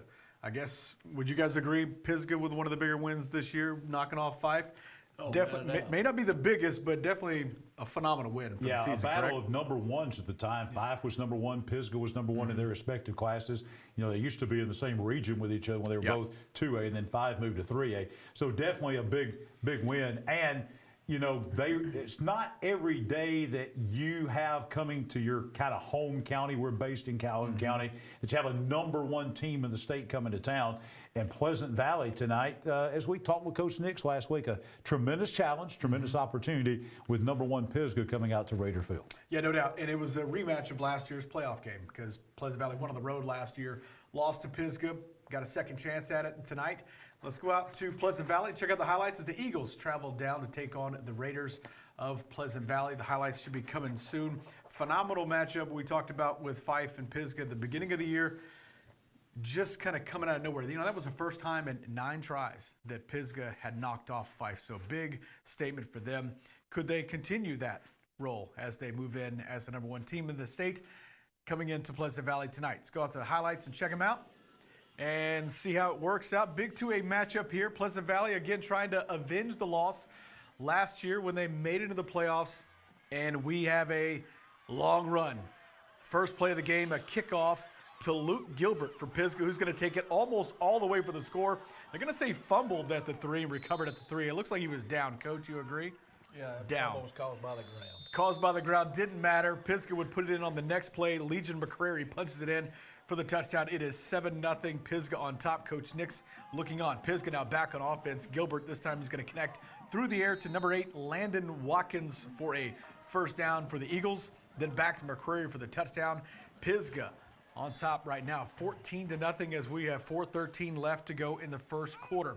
But it's all Eagles tonight and all McCrary as he takes this one down just short of the goal line. But it wouldn't keep him out of the end zone because next play, guess where they're going? Right back to the well. McCrary spins in there for the touchdown. It would be 21-0 at this point, and Pisgah would roll tonight over the Pleasant Valley Raiders.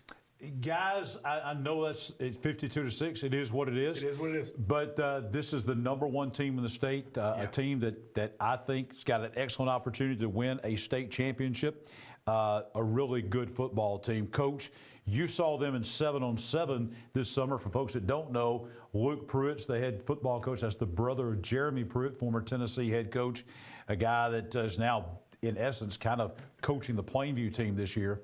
But a well-coached team. They're battle-tested. They have a lot of great athletes as well. This is kind of, Fife Pisgah, not much difference. We saw that with Pisgah beating Fife earlier. They're at that level. Maybe the Pisgah folks would say they're above that level because they beat Fife. Coach, you saw them this summer up close. This is just a really solid football team and program. Coach Pruitt told me this summer when I was talking to him at the Albertville 7-on-7 tournament, he said it's probably the first time since he's been there that we've had backs and we've had linemen, but we've never had them all at the same time. So he feels like this year he's probably got the best skill player he's had, and he's got the best linemen, and they have them all at the same time. And that's important when that comes along in your program. Plus, it's taken, 7 years? I think he's been there 6 to 7 years. And, he's gotten everything he's ever wanted. The field looks as good. They got a Jumbotron now. So that has a lot to do with it. Jumbotrons and tents. Jumbotrons have been replaced by tents this year, Chad. Fair enough. So we have the Jumbotrons to measure your success. But I can see, they're going to continue winning, and I just see a collision course. I won't talk about that now. We'll talk about it in the top 10. But there's a collision course coming between them and a team up in Gaston. For folks that haven't seen and we'll combine kind of Fife and Pisgah together as one. They're very similar Same programs. colors, same- Yeah, everything not the far same. apart. No. You know, maybe 20 miles apart, something like that. What is it, Coach? You're a coach. You know as well as anybody. The folks out there who haven't seen a Fife Pisgah play, what makes these teams so good? The physicality. Right off the bat, can you match their physicality? Not for one quarter, because a lot of people can for one. But can you continue to do it over and over and over for 4 quarters? When you play Fife and you play a team like Pisgah, it's kind of like we always used to say, are you willing to get into a phone booth and fight for 4 quarters? And that's what it's like when you get in there with them. You got to be willing to fight, physically fight for 4 quarters. And that's what I mentioned when I meant the linemen. They, you know, Fife's always had great linemen. Pisgah's got great linemen, and this year they've got the skill players to go with it. You got to be able to fight them for 4 quarters. Guys, if you go back 20, and Chad, you covered a lot of these games too. Yeah. It used to be Pisgah and Fife and people like that, Plainview, would come down and play Lineville and Clay County, and it was bad news for those teams from the mountain going back. Yes. Do you think, guys, that basically Pisgah and Fife and those kind of teams decided we're not going to outspeed people. We're not going to ever have those kind of athletes for the most part. So we've got to go in there and, what you just said, Coach, out-physical people. We may not be the fastest team in the state with the elite athletes like a Lineville had and a Clay County had. But yeah. When they got that offense rolling, they look fast. And I saw them. I remember I went up to cover them play Lineville. I think it was the semifinals years ago. Lineville went up 2-5. You know, Benefield and them got the best end of the deal. But they may not, be as fast as what you think. But whenever they run in their offense, when they got it rolling, they do look fast. And when you were talking about, are you ready to fight in a phone booth? All I thought of was the Marshawn Lynch when he said, I get in the game, and you may hit me the first time, but what if I run over your face over and over and over? And then he says over 8 times. Then that's what it is. It's just they're going to keep punching you, and you got to have at some point you got to be able to back that up. And there's something about that too. You mentioned this, Clay County. When you used to come down into Clay County, they are the version of the Pisgah Fife of North Alabama. Yes. That county's always been that way. People used to get on to me, why are you playing little old Lineville or Clay County? I said, y'all not playing them. We played them because it was a measure test for us to see, can you physically fight that bunch for 4 quarters? If you could play with anybody. And quickly here, let's talk about Pleasant Valley. I think it's a foregone conclusion in that region, 2A Region 7. Pisgah's here. Everybody else is here. I think Pleasant Valley, forget the score tonight, throw that game away. I think that you basically have to look at the realistic thing that Pleasant Valley probably is going to be a playoff team out of this region. It's going to be tough. There's some tough games coming. Sandrock appears to be better. Cedar Bluff's pretty good. But right now, Pleasant Valley looks like a solid playoff team regardless of what happened tonight. Hey, now we're talking about back-to-back years playoffs for Pleasant Valley. Oh, look. That's amazing. There. So get over the score tonight. That's fine. That's one thing. Keep going. But back-to-back playoffs for Pleasant Valley. How crazy is that? That's a long stretch of no playoffs, and now we're looking at back-to-back, possibly. I'm a big fan of Coach Nix in their program, and they're working hard enough to get there. If they get in there at 4, that'd be great because we're talking about programs that have been there and done that. They're just trying to get there. Yeah, they got there last year, but you have to get there once to taste it and get hungry enough to go back. And I believe they are. It's just they've got to be able to just get 1 or 2 games in a row. If they get in there at 4th behind the group that they're having to play, they're playing people that are way tougher than what a lot of these people in the South are playing. And it's not out of the realm of possibility, Coach and Chad. They could still maybe be 2 in that region. I'm not sure that there's a team, once you get past Pisgah, that Pleasant Valley is not capable of beating. Not saying they're going to, but you start looking at that region so far, North Sand Mountain doesn't look like they're quite as strong as they were going to be. Sandrock maybe a little bit better, but from what I have seen, I think Pleasant Valley is a team that if they could get this thing rolling, there's a possibility they could maybe even host a playoff game, which would be unbelievable for that program. For them just to stay healthy enough to be able to get there, because the teams like Pisgah and Fife, even though they're 3A, but teams like that have got enough depth and that they've been there so many times that one injury doesn't do them in. A lot of times an injury to Pleasant Valley and some of those smaller schools in that region, it may do them in. So if Pleasant Valley can stay healthy, and coaches talk to me about that, if they can stay healthy, they got a very good chance of getting in. And like I said, hosting a playoff game, that's what would be big. Hosting a playoff game in Pleasant Valley, that place would explode. And it's not so much the hosting, it's you're then a 2 seed, so you're playing a 3 seed, as opposed to having to go on the road and play Pisgah in the first round. So A lot Again. better prospects for the playoffs. Again. Yeah. RMC, Regional Medical Center, have been on board with us here at High School Football Alabama since the beginning. If you're looking for primary care, they've got the right care, and it's right here in Anniston, Oxford, Jacksonville, and in Roanoke. Learn more at rmccares.org/family medicine. That's rmccares.org/family medicine. We got a real treat coming up for you. The head football coach of the Cleveland County Tigers, Vaughn Lee, he got his first win tonight. We're going to talk about it next here on After the Game. The Calhoun County Commission, made up of Terry Howell, Danny Shears, Fred Wilson, Carolyn Henderson, and Lee Patterson, ask you to take a look at what Calhoun County has to offer. Beautiful parks, neighborhoods, recreational facilities, historic sites, and museums. Our citizens enjoy a high quality of life and strongly support the arts. If you are considering expanding or starting a new business, take a look at what Calhoun County has to offer. You'll be glad you did. At Jacksonville State University, the journey starts with you. It begins with your ambition, your curiosity, your dreams. Here, you forge your own path. You have the power to make a difference, explore new horizons, and turn your passions into your future. At Jack State, we journey forward together. The journey starts with you.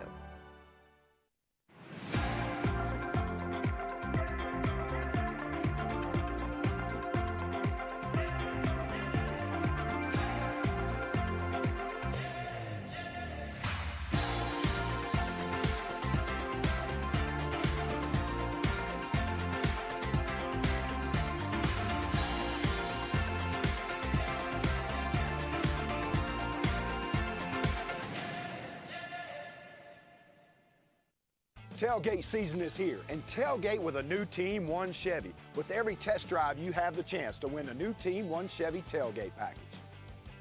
With 1.9% financing and up to $10,000 discounts on all Silverados. Take a test drive with a chance to win a new tailgate package. Save big with Team One Chevy and be a winner. Remember, Team One Chevy, home of the best people, the best service, period.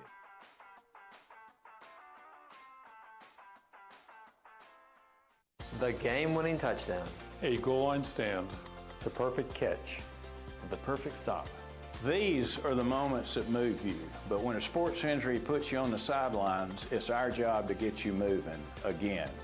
Anniston Orthopedic Associates is the longest-standing orthopedic practice in East Alabama, providing exceptional care to thousands of athletes. Shaping the next generation of legends. Dedicated. Dedicated. Dedicated to what moves you. Anniston Orthopedic Associates, 8 a.m. Saturday Sports Injury Clinic. Every football season Saturday, 701 Layton Avenue, 3rd floor, Tyler Center.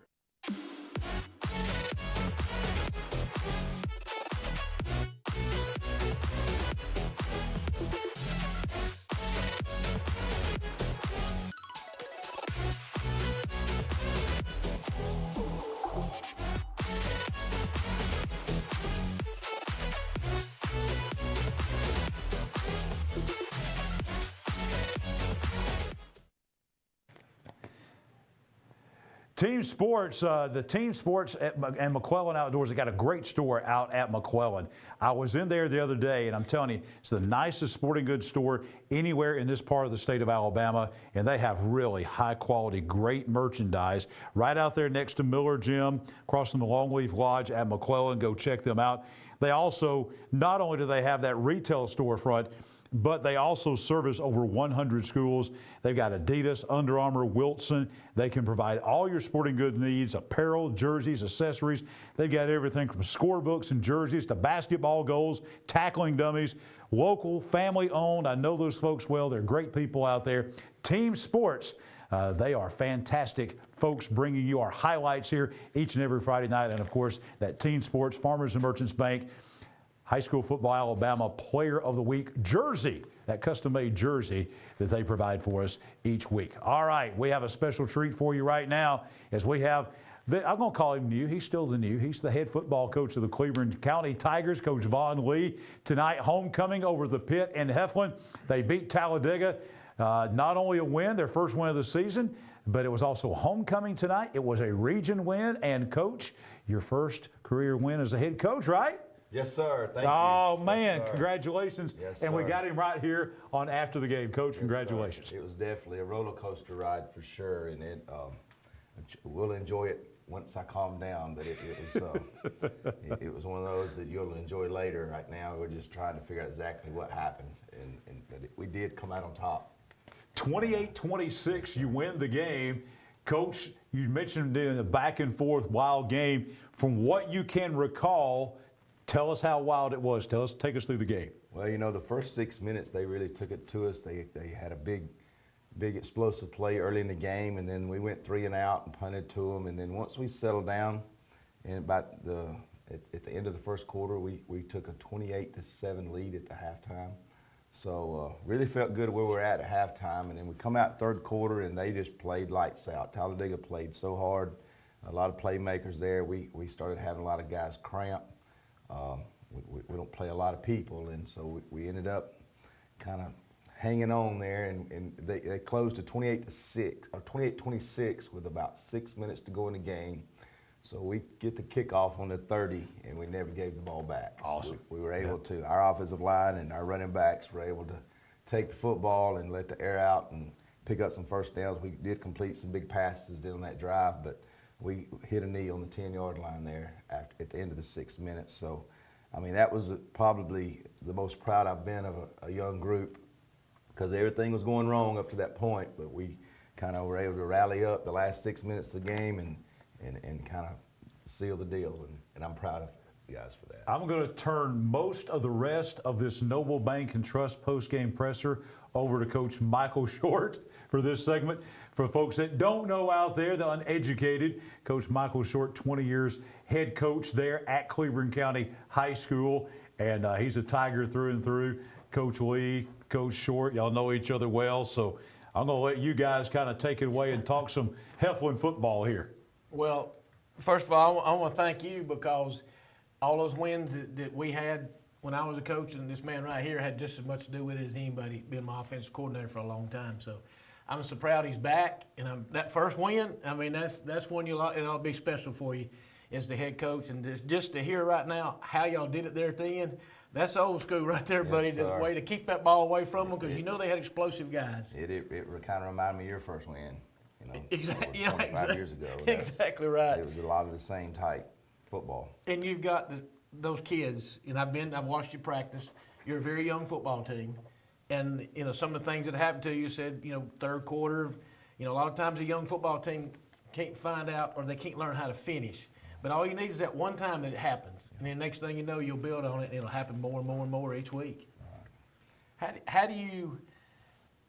Your kids, tell us, I mean, right now, I know you're a young football team, and you know that when you drive by, and there's not many cars in the parking lot when they're practicing. There's not. So you know they probably have to take some of them home. Not many can drive, right? Yeah. Not many of them can drive. I mean, are you feeling the team each week getting better and better in practice each week? You know, we practiced well here the past few weeks, and our issue is becoming on Friday nights, just having a lot of anxieties. And our kids, I feel like we work hard, we practice well at times, we really push really hard, trying to become mentally tough through adversity.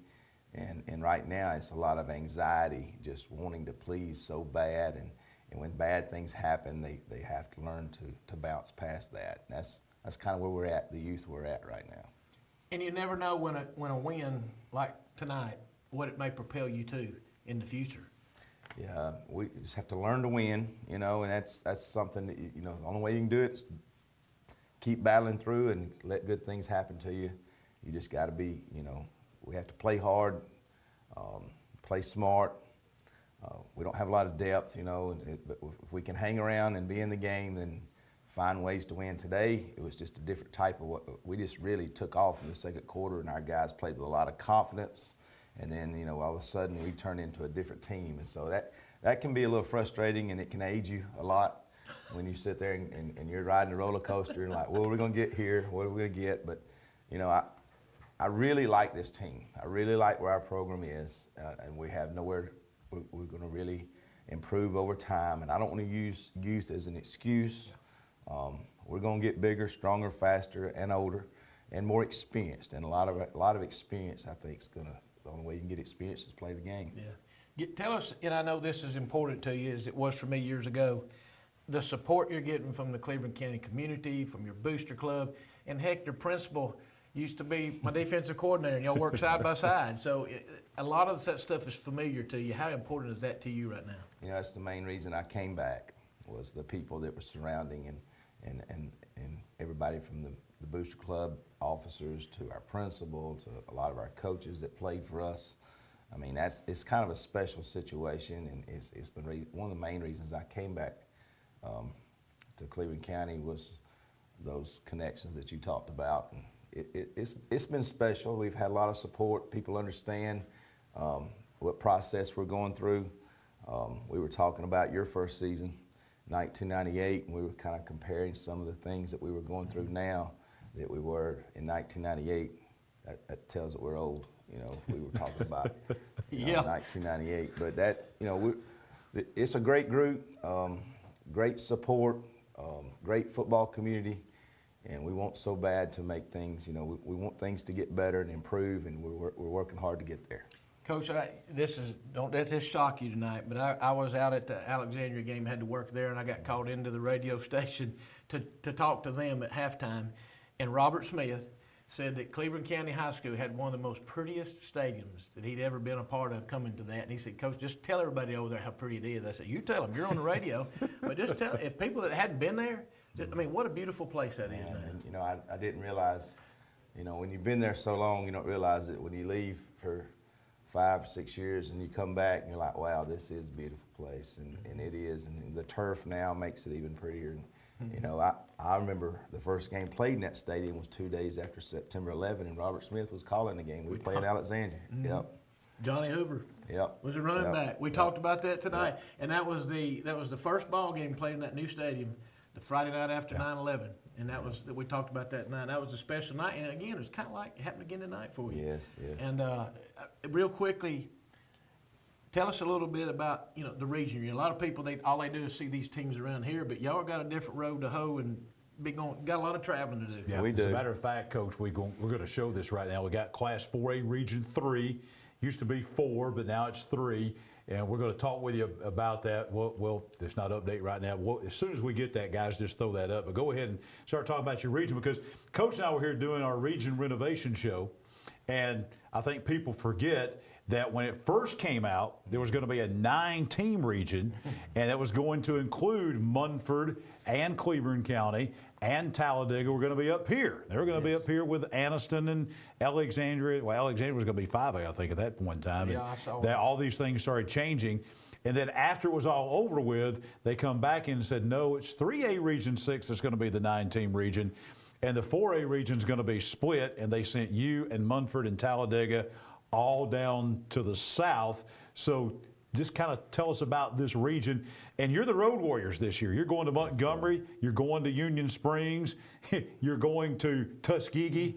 You got all these places. Just tell us about that region. You know, we can't control that. So we have to, we're going to do what we can to make the best of it. This year, like this next week, we'll travel to Tuskegee. We have chartered buses for that, and our booster club support has really helped us with the chartered buses. We will, later in the year, move down to St. James and play there in Montgomery, like you said, and then we do have a trip to Bullitt County, I think week 8 or 9, which is down around Union Springs area. So that is a lot of travel. I know nothing about those teams, really. I actually, I have kin folks down in that area, but I really don't know much about football down in that area. So I really, we're familiar with a few of the teams, but me kind of being new back to this area, looking down there, I'm clueless. I really am. We just go week to week and try to focus on us and just try to make our travel a positive and try to look at it as a positive. You know, it's a great experience for some of these kids to go places that they've never heard of or been there, so we try to look at it in a positive light. You can almost use the trips, you know how we used to talk about it. Those trips, getting on those buses during the regular season is getting you prepared for the playoffs when you're going to have to make long trips. And it might be this year. It may not, but all those young kids will learn what it's like to go on the road and play in hostile environments, and that's what you'll have to do in the playoffs. That's kind of the theme of next week's trip, is to try to treat it like a business trip, and we're in the playoffs and to learn how to travel. Coach, let's talk about tonight one more time before we let you get out of here. You've been in this business for a long time. You've been coaching for a long time.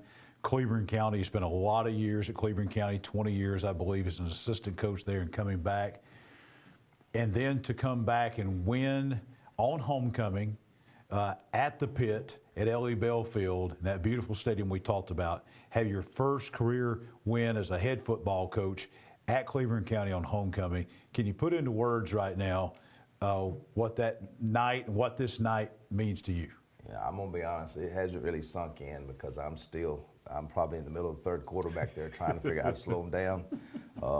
You know, it's special. It is special, and I'm sure after I think about it a few days, you know, I'll take a kind of step back and enjoy the win. But right now, I'm still, you know, having flashbacks of the game and just trying to make sure, you know, what can we do to get better and things like that. But I did enjoy the win, and it beats the alternative. Absolutely. Also, this even makes it more special.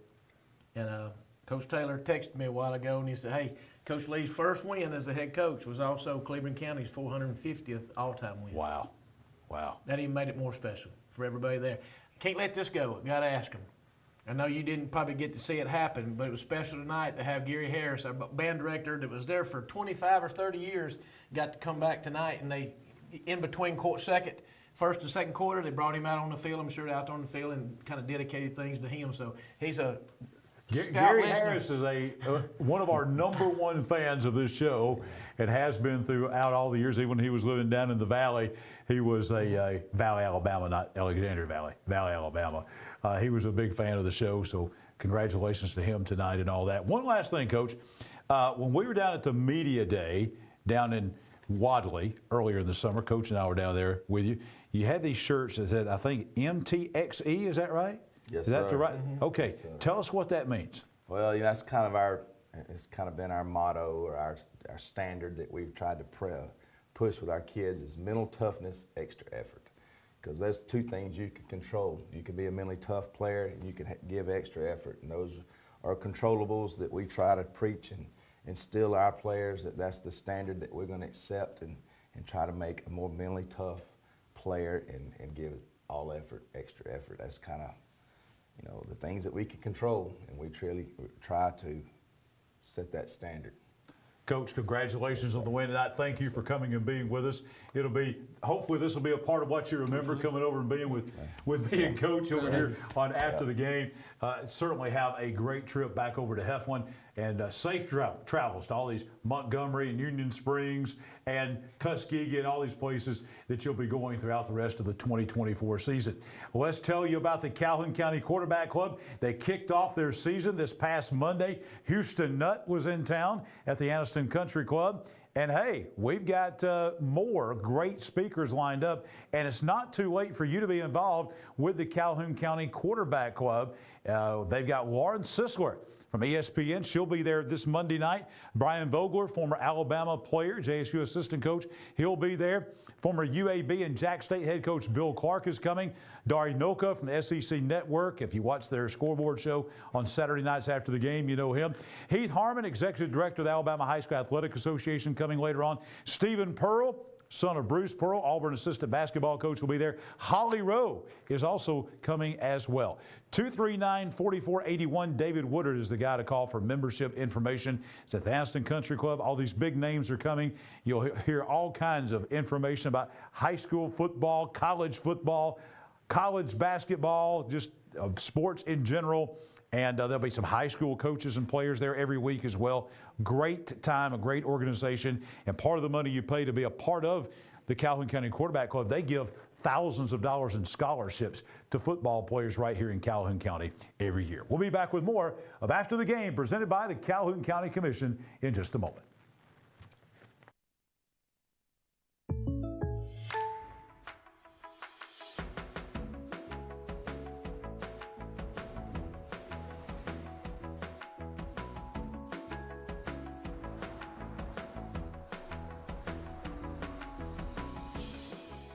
The State Farm Personal Price Plan helps you create an affordable price just for you. Contact local agent Judd Edwards for your personal price plan today. Your neighborhood Grub Mart is your one-stop shop for everything you need when you're on the go. Grub Mart features the best prices on Coke and Pepsi products and is the home to the 99-cent bag of ice every day. And Grub Mart is your exclusive home for the popcorn bucket. Purchase yours for only $5.99, then bring it for free refills throughout the year. And save every day with your Grub Mart Super Saver card. When you're on the go, it's good to know Grub Mart has everything you need. Gas, diesel, and delicious Oleo donuts. In business over 78 years, visit your local Grub Mart today. At Farmers and Merchants Bank, we're showing off our school spirit with our newly designed vertical Spirit debit cards. Now these are customized with your favorite school's logo, and half of every Spirit card purchased goes toward your school. So, show off your colors and support your local school with the F&M Spirit debit card. You can learn more at fnm.bank. Member FDIC.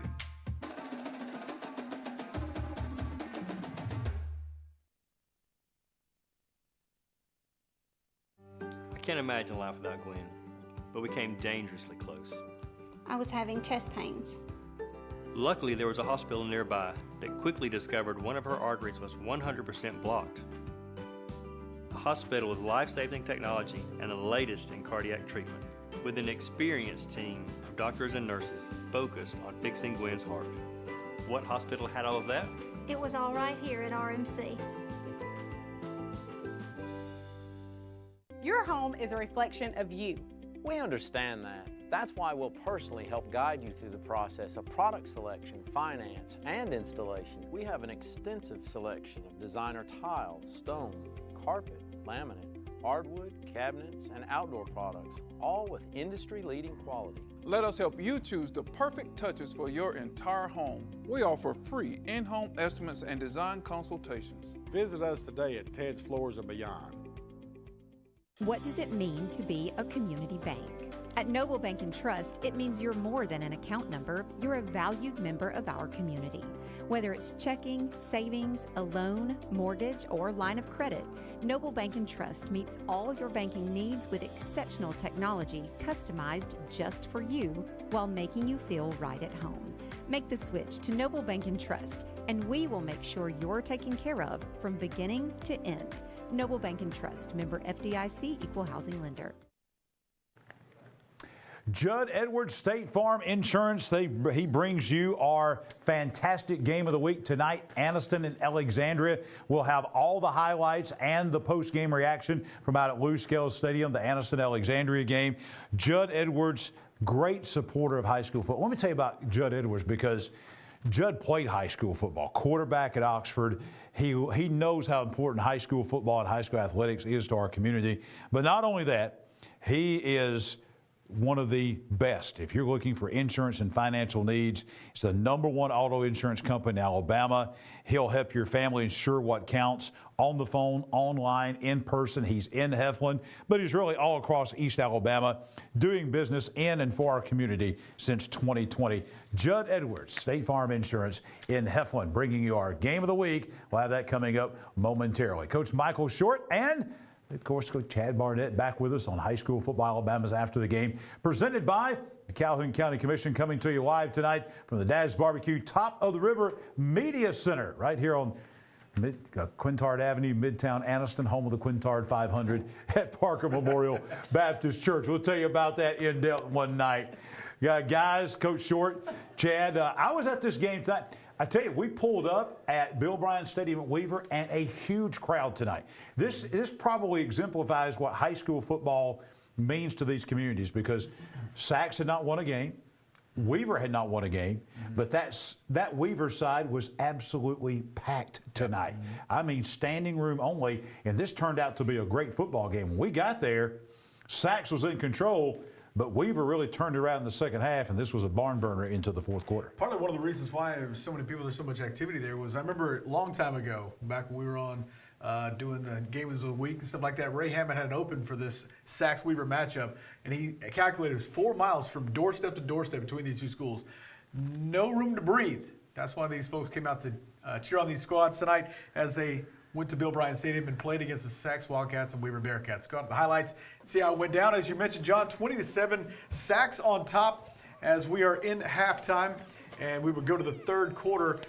Hey, who is that out there? Who is it? John, your shirt's still on. Why is your shirt still on? That is, I am the.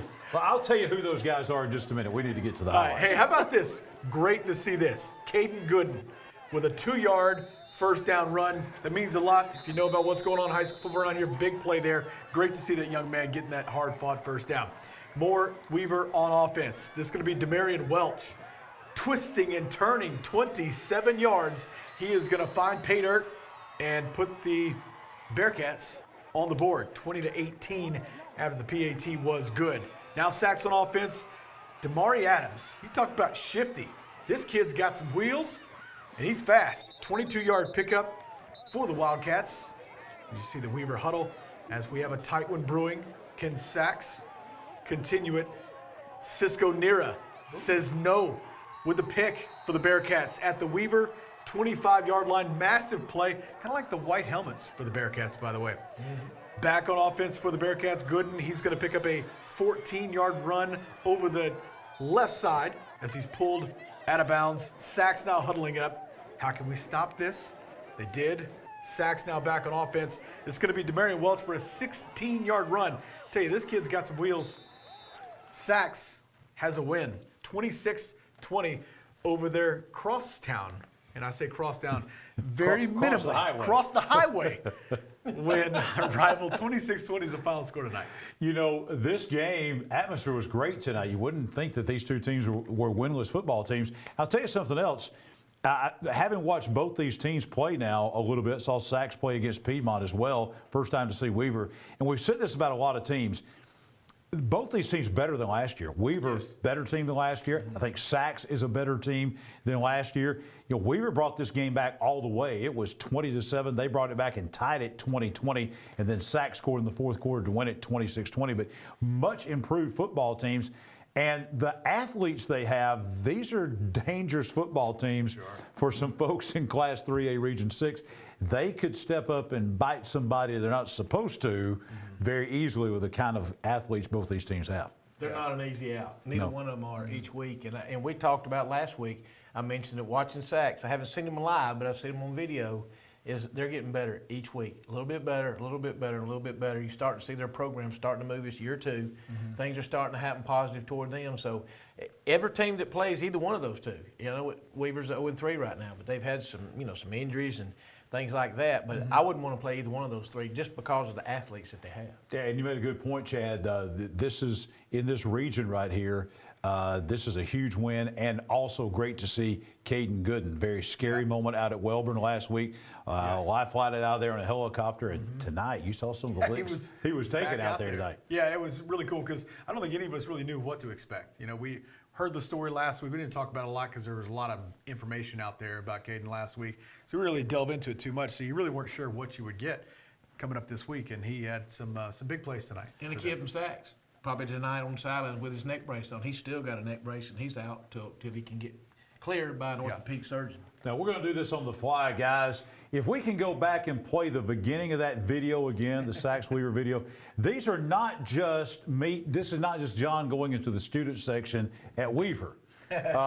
These are my guys here. I am the character coach with the Fellowship of Christian Athletes, have been for about 3 years now with the Weaver baseball team. And these are my Weaver baseball guys, a lot of these guys. So they were calling for me to come up there and be with them. I saw a lot of those guys on the sideline. And so those, not just random guys, very special guys that I've been out there kind of talking to during the springtime with Weaver baseball, some good guys. I say, guys, I'm going to come up there. They were, Mr. Holder, come up here and be with us. There was a reason. Next time we do it, though, you need to coordinate with them and make sure you're the E or the A. And we got to go shirtless. We got to get it painted up. It's got to happen. Chad, I don't see that happen. Fair enough. Might do it on his shirt, but it's not going to happen. Maybe that for sure. All right, Band of the Week time. It is time for our Alabama Teachers Credit Union Band of the Week. And we're going to show you now the Pleasant Valley High School Marching Raider Band. This is some clips from last week. They put on a great show up at Wentzfield at Donahoe. And here's the Raider Band. Their theme this year is Welcome to the Jungle. They have over 50 members in the Raider Band. Spoke with Haley Jackson. She is the band director out there doing a great job. They got a couple of big competitions they're going to. Put on a great job last Friday night up at Wentzfield, as we said, at Donahoe, where the Pleasant Valley Band was able to put on a great show out there, entertaining the folks. They did a great job. Got a rousing standing ovation from all the fans over there on the Donahoe side. Our Alabama Teachers Credit Union Band of the Week, the Pleasant Valley Raider Band, the folks from Alabama Teachers Credit Union, bringing our Band of the Week. We'll have another one here next Friday night. Tons more highlights, and we're keeping tabs. We'll have some updates for you coming. Should be close to being over with on the J.B. Pennington-Ohatchee game and also the Westbrook Christian-Locust Fork game. Those were games that kicked off after 9 o'clock tonight over in Blount County, and a whole lot more. We're really just getting started here on After the Game. The game-winning touchdown. A goal line stand. The perfect catch. The perfect stop. These are the moments that move you, but when a sports injury puts you on the sidelines, it's our job to get you moving again. Aniston Orthopedic Associates is the longest-standing orthopedic practice in East Alabama, providing exceptional care to thousands of athletes. Shaping the next generation of legends. Dedicated. Dedicated to what moves you. Aniston Orthopedic Associates, 8 a.m. Saturday Sports Injury Clinic. Every football season Saturday, 701 Layton Avenue, 3rd floor, Tyler Center. Tailgate season is here, and tailgate with a new Team 1 Chevy. With every test drive, you have the chance to win a new Team 1 Chevy tailgate package. With 1.9% financing and up to $10,000 discounts on all Silverados. Take a test drive with a chance to win a new tailgate package. Save big with Team 1 Chevy and be a winner. Remember, Team 1 Chevy, home of the best people, the best service, period.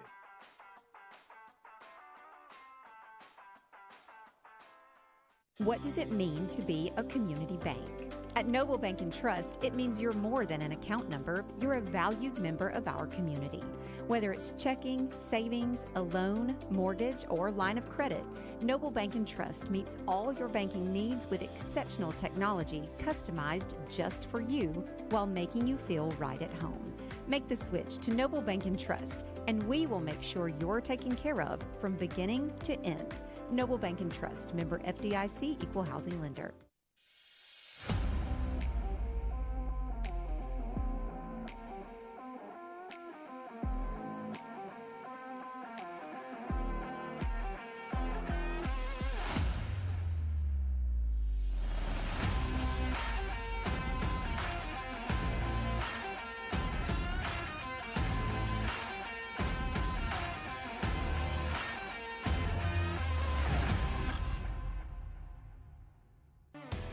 McClellan Sports and Outdoors, locally owned and operated since 2008. We offer embroidery, sublimation, and screen printing, and we stock a large selection of team equipment. We have a large showroom with tons of gear and shoes to get you and your family ready for your next activity. Adidas, Under Armour, Maui Jim, Evo Shield, Wilson, and more. We are located in the heart of Calhoun County, here to serve our region with all your athletic needs. The Calhoun County Commission, made up of Terry Howell, Danny Shears, Fred Wilson, Carolyn Henderson, and Lee Patterson, ask you to take a look at what Calhoun County has to offer. Beautiful parks, neighborhoods, recreational facilities, historic sites, and museums. Our citizens enjoy a high quality of life and strongly support the arts. If you are considering expanding or starting a new business, take a look at what Calhoun County has to offer. You'll be glad you did. It is high school football Alabama's After the Game, presented by the Calhoun County Commission. That commission consists of Fred Wilson, Danny Shears, Carolyn Henderson, Terry Howell, and Lee Patterson. They support all our school systems here and all the great attractions that we have here in Calhoun County. We have tons of great things that enhance our quality of life here.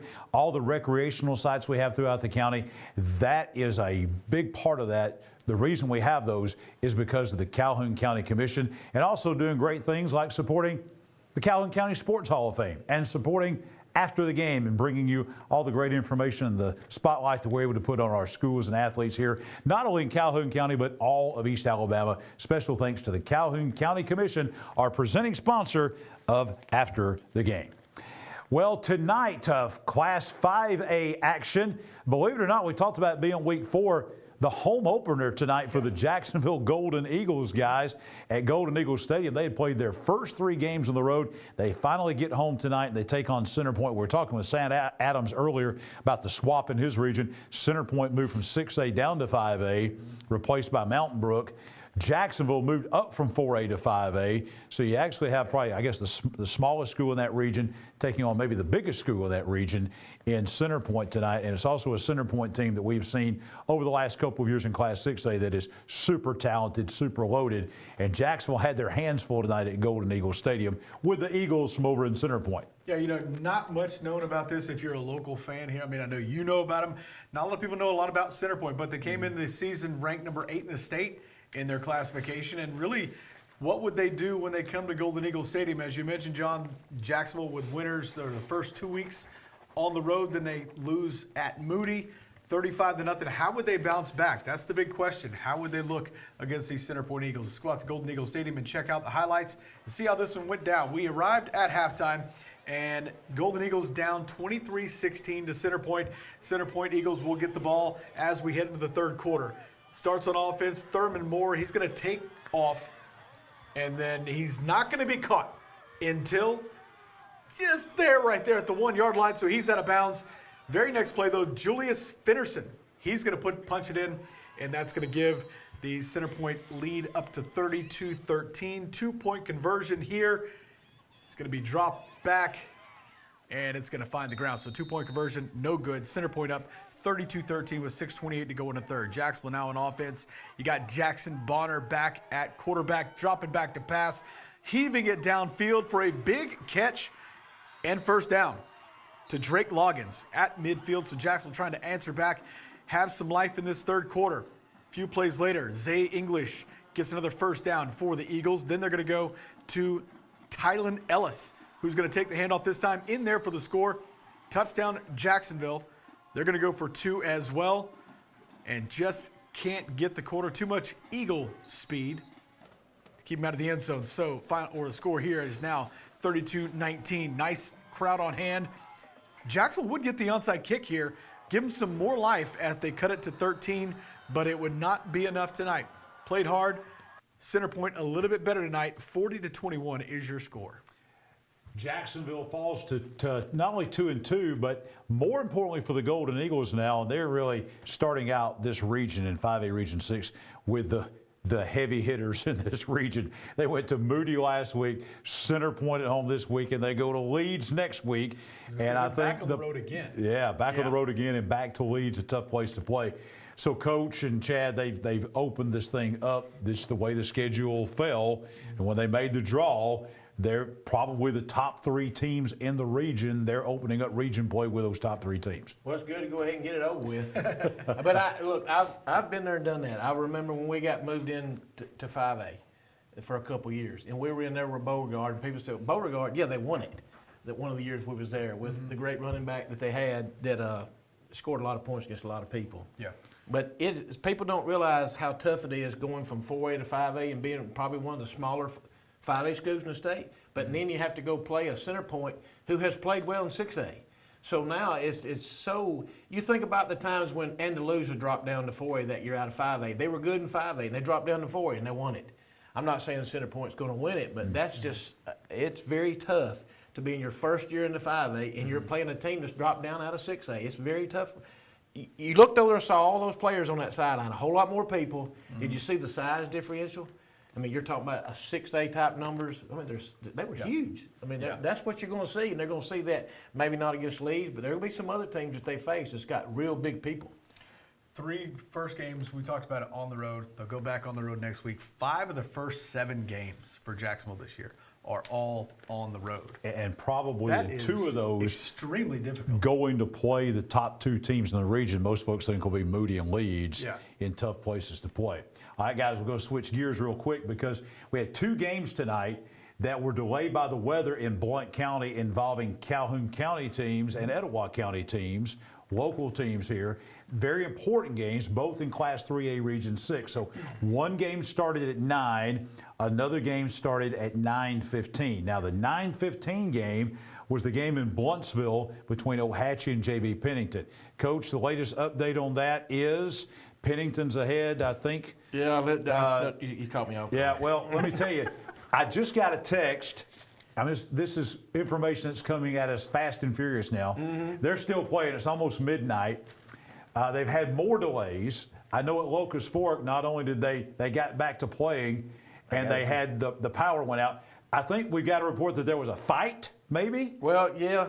Maybe a fight in the Ohatchee-Pennington game. We don't know that for sure, but there's been some kind of another delay in that game of some kind. Ohatchee just scored, and Okay. they missed it, PAT. They lead 27-24 with 7 minutes left in the game.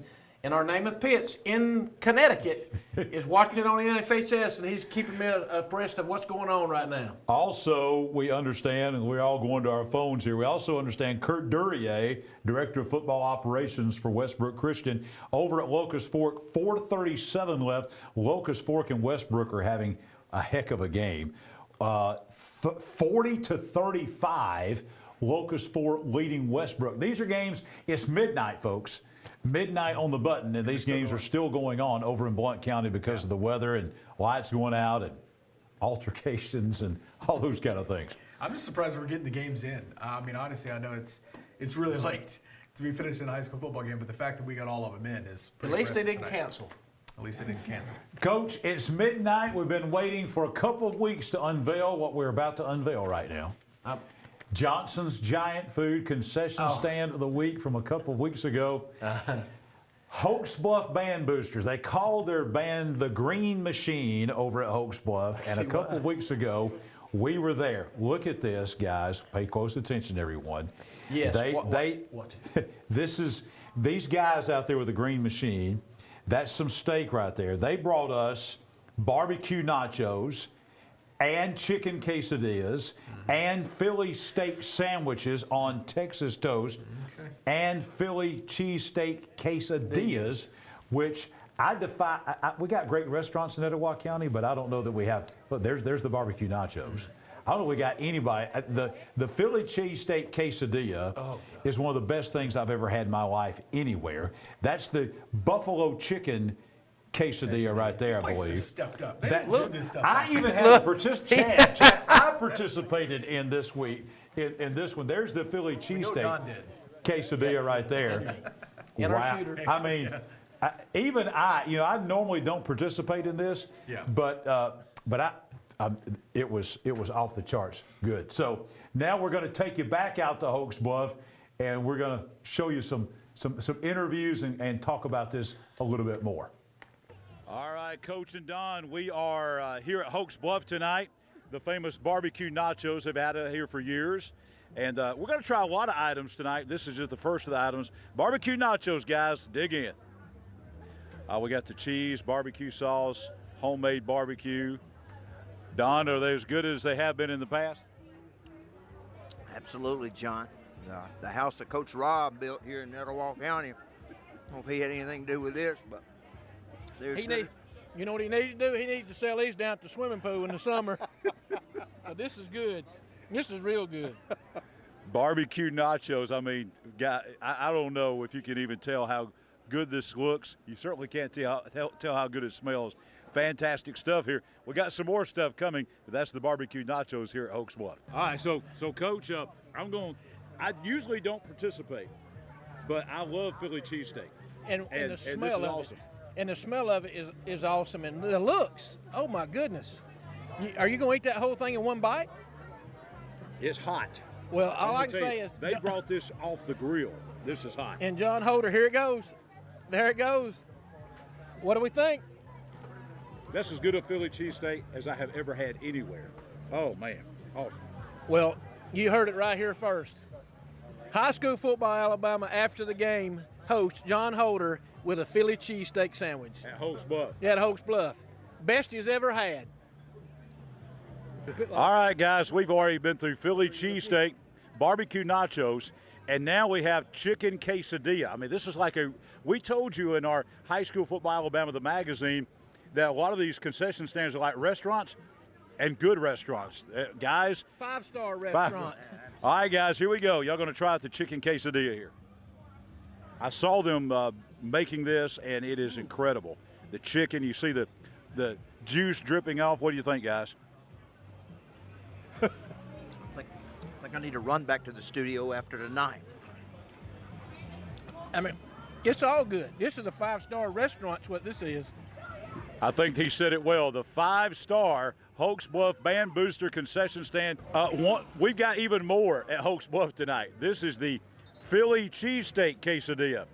So we've had Philly cheesesteak, we've had barbecue nachos, we've had chicken quesadilla, and now we have the Philly cheesesteak quesadilla. All right, guys, dig in. This has got the same ingredients, it looks like. Look at the juice coming out of there. The same ingredients as on the Philly cheesesteak, except it's in a quesadilla. All right, guys, what's the verdict here? Done. Awesome. Unbelievable. Again, it's 5-star. The other concession stands have going to have a tough time the rest of the year. Just an amazing job by the folks here at the Hoax Bluff Band Booster concession stand. Hoax Bluff High School is the Hoax Bluff Band Booster concession stand. They run 2 in the end zone here at Mike Robertson Stadium. John Dowser is the president of the Band Booster Club. I have to admit, I've never. Our guys are saying this is a 5-star restaurant. I have to agree. I've never seen anything quite like this whatsoever. Tell us about some of the items we had tonight, and we've got video of how you made it, and just tell us about the whole operation here. So we have a very robust Band Booster Club here. We got a lot of parents who come out and volunteer their time and help us. As you can see, we got several men in here who help us. So what you had tonight was our chicken quesadilla, our barbecued pork nachos. You had a Philly quesadilla, which is something that was something that was requested by us at the end of last year, so we put it on the menu this year. And then you had our Philly cheesesteak. So the Philly cheesesteak is the one, anything that's Philly cheesesteak we make is the one that's our biggest seller. We'll cook anywhere from 100 to 150 of those a night. That's on top of the burgers, the hot dogs, and everything else we cook. I'm telling you, folks, if you are in Hoax Bluff area, just come into the stadium and come to the concession stand. It's worth it.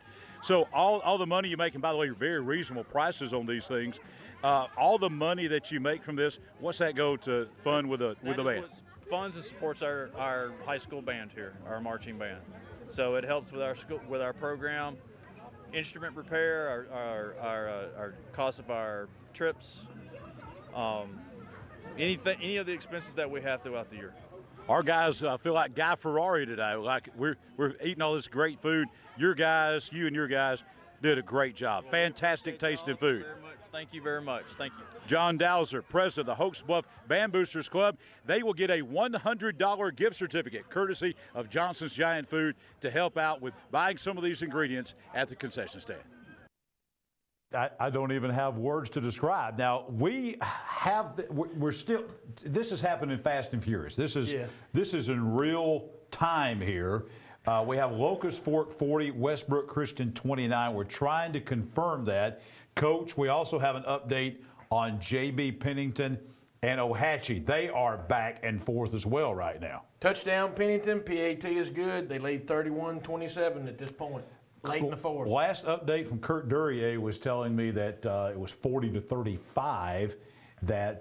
So apparently that's not a final, that 40-29 not a final, 40-35 that Locust Fork was leading Westbrook. So 2 wild games still going on after midnight over in Blount County tonight. But want to go back. I'm out of words. Actually, I could say a lot about the concession stand at Hoax Bluff. It's unbelievable. I guess can't even describe that concession stand at Hoax Bluff. I just wish we had a telestrator. That way we could run those highlights back of y'all eating. Did anybody notice Don? And keep circling Don every time he went back because he didn't know he was in the shot. No, he didn't. He had all the 18 trays up here. He's just hogging out, and then he's looking over his shoulder like somebody's gonna come get the food from him. And then he's just. I wish we could go back and reverse it. Maybe slow-mo Don. They just kept bringing the food. I'm telling you, folks, if you go to a football game at Hoax Bluff, you got to go to the Green Machine Band Booster concession stand. Even if you're just looking for a high school game to go to, just because of the concession stand, go to Hoax Bluff. Oh, yeah. I mean, I would, you said Green Machine. I mean, I'd be over there like, remember that movie, The Mean Machine? Mean Machine. That is the mean machine of food right there now. I'm telling you. Look, These concession stands have picked it up over the years. Oh, for sure. Oh, have they picked it up? That's Yes, for sir. sure. In my opinion, the Philly cheesesteak quesadilla, unbelievable. All right, now we got our next extra point of the night coming up. It is our we've got our great extra points. We got some unbelievable things coming up in the extra points tonight. We've already talked about the Alexandria-Aniana game coming up next week. But right now, our Randy Wood State representative out of District 36 extra point. The next couple of these, we're going to talk about this game last week. Elba High School senior Alvin Henderson, he's committed to Auburn. He rushed for 389 yards. That is not a misprint. 9 touchdowns.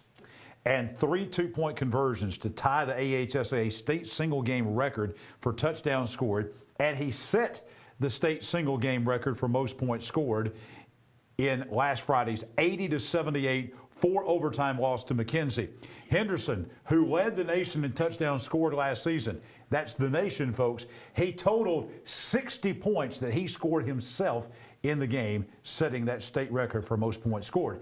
And at our next extra point, we've got even more incredible stats coming from that game last Friday night between Elba and McKenzie. More of After the Game in just a moment. At Farmers and Merchants Bank, we're showing off our school spirit with our newly designed vertical Spirit debit cards. Now, these are customized with your favorite school's logo, and half of every Spirit card purchased goes toward your school. So, show off your colors and support your local school with the F&M Spirit debit card. You can learn more at fnm.bank. Member FDIC.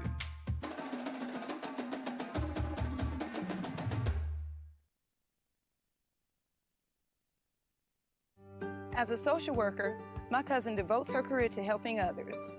But when she was diagnosed with cancer, she was the one who needed help. She needed a hospital with an accredited cancer program and the latest in technology and care options. Plus, a compassionate team of doctors, nurses, and counselors with treatments that fit her schedule. So where did she find all that? Right here at RMC.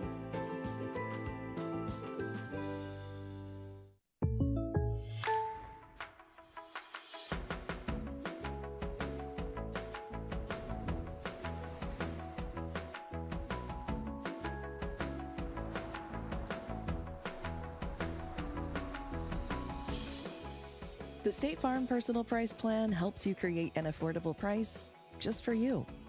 Contact local agent Judd Edwards for your personal price plan today.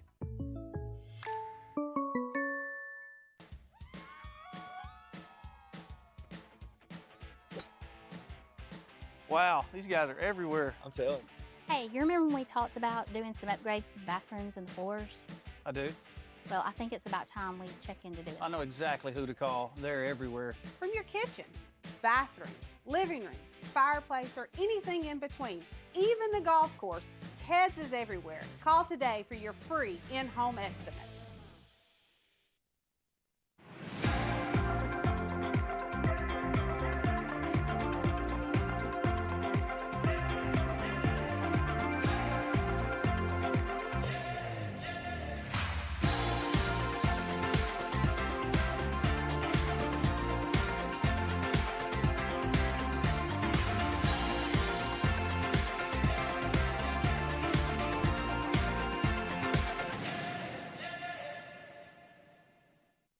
Your neighborhood Grub Mart is your one-stop shop for everything you need when you're on the go. Grub Mart features the best prices on Coke and Pepsi products and is the home to the 99-cent bag of ice every day. And Grub Mart is your exclusive home for the popcorn bucket. Purchase yours for only $5.99, then bring it for free refills throughout the year. And save every day with your Grub Mart Super Saver card. When you're on the go, it's good to know Grub Mart has everything you need. Gas, diesel, and delicious Oleo donuts. In business over 78 years, visit your local Grub Mart today.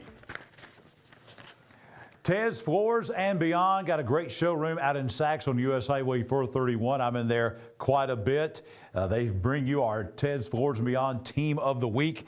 Let me just tell you, Their showroom is fantastic. They've got the latest trends, the latest options. Also, if you can't make it out to their website, to their store, you can go to their website, shopteds.com. Call them, 231-0008 for more information or to schedule a free estimate. No obligation whatsoever if you want them to come out and see about the newest hardwoods, cabinets, floor, the tile that they can put down, the carpet. They handle it all, and they'll give you a free estimate. Great folks.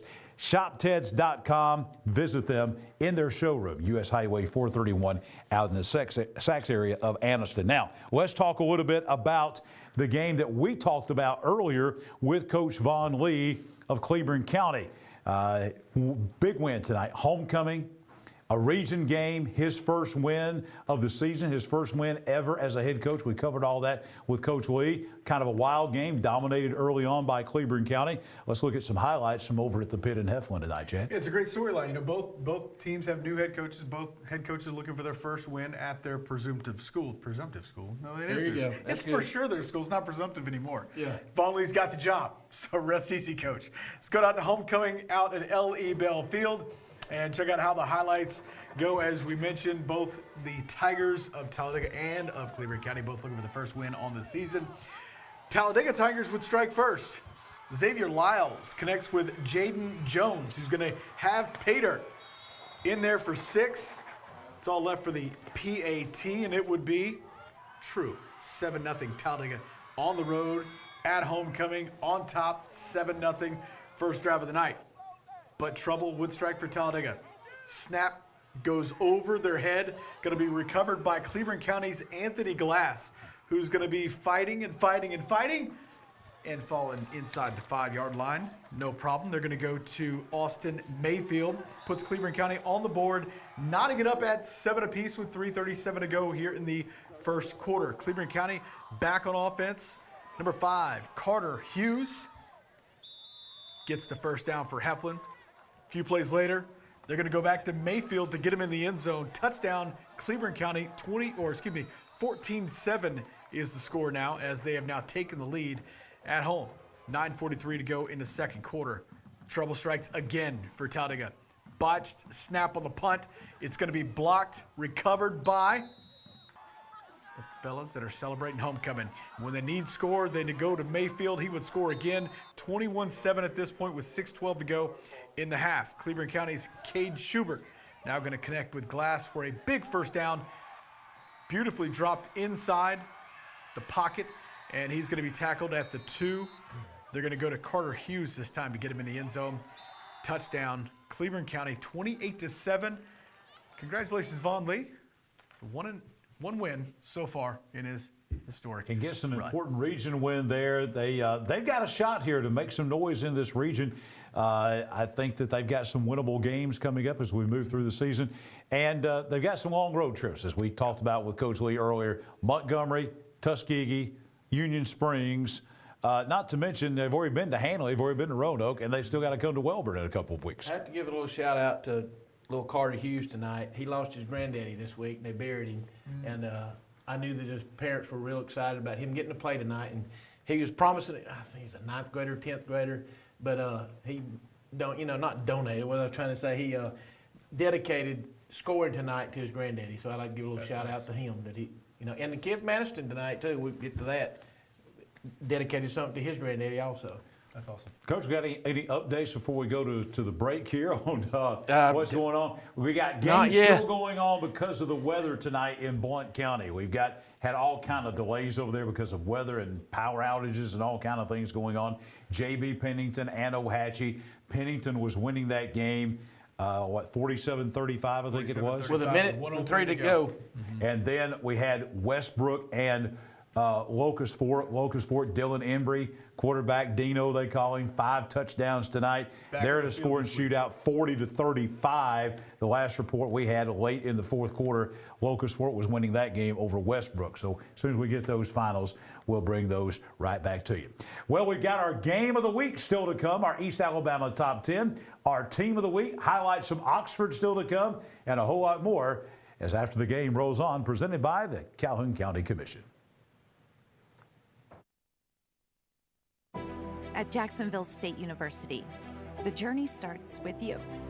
It begins with your ambition, your curiosity, your dreams.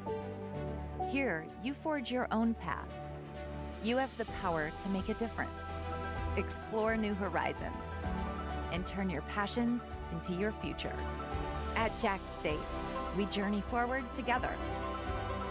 The journey starts with you.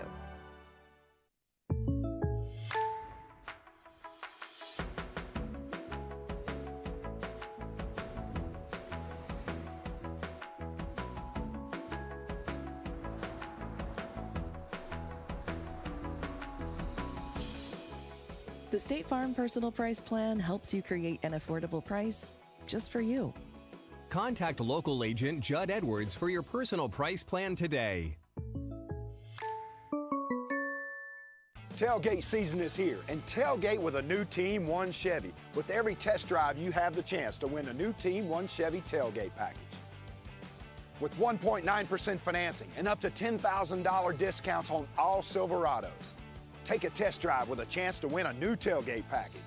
Save big with Team 1 Chevy and be a winner. Remember, Team 1 Chevy, home of the best people, the best service, period.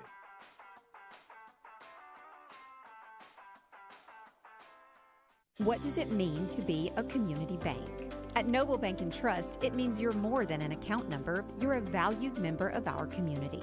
Whether it's checking, savings, a loan, mortgage, or line of credit, Noble Bank and Trust meets all your banking needs with exceptional technology customized just for you while making you feel right at home. Make the switch to Noble Bank and Trust, and we will make sure you're taken care of from beginning to end. Noble Bank and Trust, member FDIC, equal housing lender. As a social worker, my cousin devotes her career to helping others. But when she was diagnosed with cancer, she was the one who needed help. She needed a hospital with an accredited cancer program and the latest in technology and care options. Plus, a compassionate team of doctors, nurses, and counselors with treatments that fit her schedule. So where did she find all that? Right here at RMC. The Calhoun County Commission, made up of Terry Howell, Danny Shears, Fred Wilson, Carolyn Henderson, and Lee Patterson, ask you to take a look at what Calhoun County has to offer. Beautiful parks, neighborhoods, recreational facilities, historic sites, and museums. Our citizens enjoy a high quality of life and strongly support the arts. If you are considering expanding or starting a new business, take a look at what Calhoun County has to offer. You'll be glad you did. Everyone loves tailgate season. This year, tailgate in style with a new Team 1 Chevy. Make it even better. They've got 1.9% financing on all of their top tailgate vehicles. The hot new Blazer, the Trailblazer, the Equinox, yes, even new Silverados, all at 1.9% financing. That can save you thousands of dollars while you go see them on East Megan Boulevard in East Gadsden. Register for the ultimate Iron Bowl tailgate package. Save big, be a winner at Team 1 Chevy in Gadsden, home of the best people, the best service, period. And it is now a period at the end of the game as we take you right back out to our USA Softball of Alabama scoreboard. We now have a final. It was a wild night tonight over in Locust Fork in Class 3A Region 6, but we now have the final score. Locust Fork hangs on to hand Westbrook their first loss tonight. 47-43 was the final tonight. Locust Fork remains undefeated overall and in Class 3A Region 6. Westbrook, their first loss tonight. This game kicked off at 9 o'clock. Then the power went off. After the game had kicked off, the power went off, so they were delayed even further. And this game just ending after midnight tonight in Blount County. Locust Fork beating Westbrook 47-43. And, Coach, we're very close to having a final from just up the road in Blount County over at Bluntsville between J.B. Pennington and the Ohatchee Indians tonight. Yeah, J.B. Ohatchee just went forward on 4th down from the Pennington 18. Did not get the completion. Pennington wins 31-27. That's the final. So the two teams from Blount County getting big wins over our Etowah and Calhoun County teams, with J.B. Pennington beating Ohatchee by 4 points and Locust Fork beating Westbrook by 4 points. Huge games tonight in Class 3A Region 6. Also huge tonight, our Judd Edwards State Farm Insurance Game of the Week. A big game in 4A Region 6 at Alexandria, Death Valley tonight. Larry Ginn Field at Lou Scales Stadium. Alexandria and Anniston. Let's take you out there now. Jordan Smith and Coach Michael Short from Death Valley. Jordan Smith, Coach Michael Short here for the State Farm Insurance agent Judd Edwards. Game of the week here on After the Game. We're here at Lou Scales Stadium tonight, and where it really started off with the first kickoff of the game, Coach, where the game kind of exploded with a touchdown by Alexandria. The way it started, I thought there may be 70 points scored tonight. You know, Alexandria, just a 95-yard kickoff return, and very impressive for Anniston getting the opening kickoff and taking it back themselves, not on a kickoff, but a long time-consuming drive that you couldn't have asked no better out of a start out of Anniston. Yeah, Alexandria was really in the ball game for the first half, and then it kind of seemed like these young guys, these 9th and 10th graders that Alexandria is having to play, kind of started fading out a little bit, and that's where Anniston really brought in that leadership and was able to pull the game away. It was, and a lot of times you see that in a young football team. It's hard for them to finish a game. Not that they weren't trying. They were trying all the way down to the end. That's an Alexandria kid. But, you know, the Anniston kids, their size and their speed kind of took over late toward the end of the third, into the fourth quarter, and that's basically what happened. You have to give them credit from Anniston about staying with the run game and sticking with it, and at time, you know, at the end of the ball game, it kind of took over. Yeah, and there was really no passing that happened tonight. It was mainly going on the ground, and so that's a true Alexandria Anniston game, and I think that sets up a big matchup for Anniston next week with Hoax Bluff. It does, and you know, true. Each coach probably thought we was going to get a ton of rain, and we got about 32 drops tonight. So I think both of them's game plan was to come in and run the football, not throw it much. You know, Anniston had a couple of screen passes for some big plays, but besides that, most of them was just a run-based offense, and the game kind of got over real quickly as far as the score. Yeah, and with that being said, let's head over to the highlights to see how the game took place. The Valley Cubs and Anniston squaring off for the first time since 2015. The last time the Bulldogs made the trip to Lou Scales Stadium was in 2014. Opening kickoff of the game, Anniston kicks to Alexandria. The kick would be fielded to M.J. Morris, and he's going to take it down the field 95 yards to open the ball game with a touchdown. Valley Cubs are going to go up early, 7-0. First drive now for the Bulldogs. Quintavious Cunningham's going to take the handoff. He's going to shed a few tackles. He's going to reverse his field here, and before you know it, he is all the way into Alexandria territory.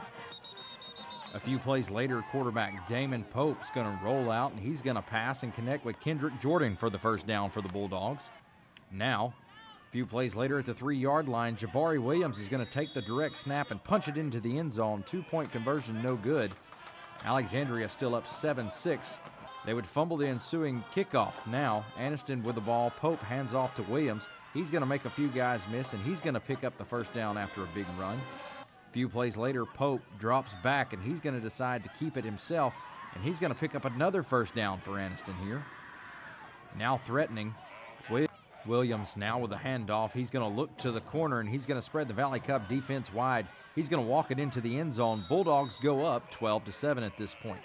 Coach Todd Ginn and his Valley Cubs are looking to answer. Quarterback Cole Wheeler, he's going to fake the handoff here, and he's going to get M.J. Morris in the flat for a nice gain for the Valley Cubs. A few plays later, Wheeler's going to roll out to go back to the air, and he's going to throw it down the sideline, and he's going to connect with Evan White just beyond the first down marker. Cubs would have to go to the leg of Cleet Forrest, and he's going to hit it from 31 yards out. That makes it 10-12 now, Anniston. Rico Jackson and his Anniston Bulldogs looking to respond before the half. Just before the half, Pope is going to look to pass here. He's going to try to chunk it deep. He's going to actually fake it. He's going to roll out, make one Alexandria guy miss, two guys miss. He's going to run to the near sideline, reverse his field, and he's going to take it to the house for the Bulldogs. Now they're looking to go up big.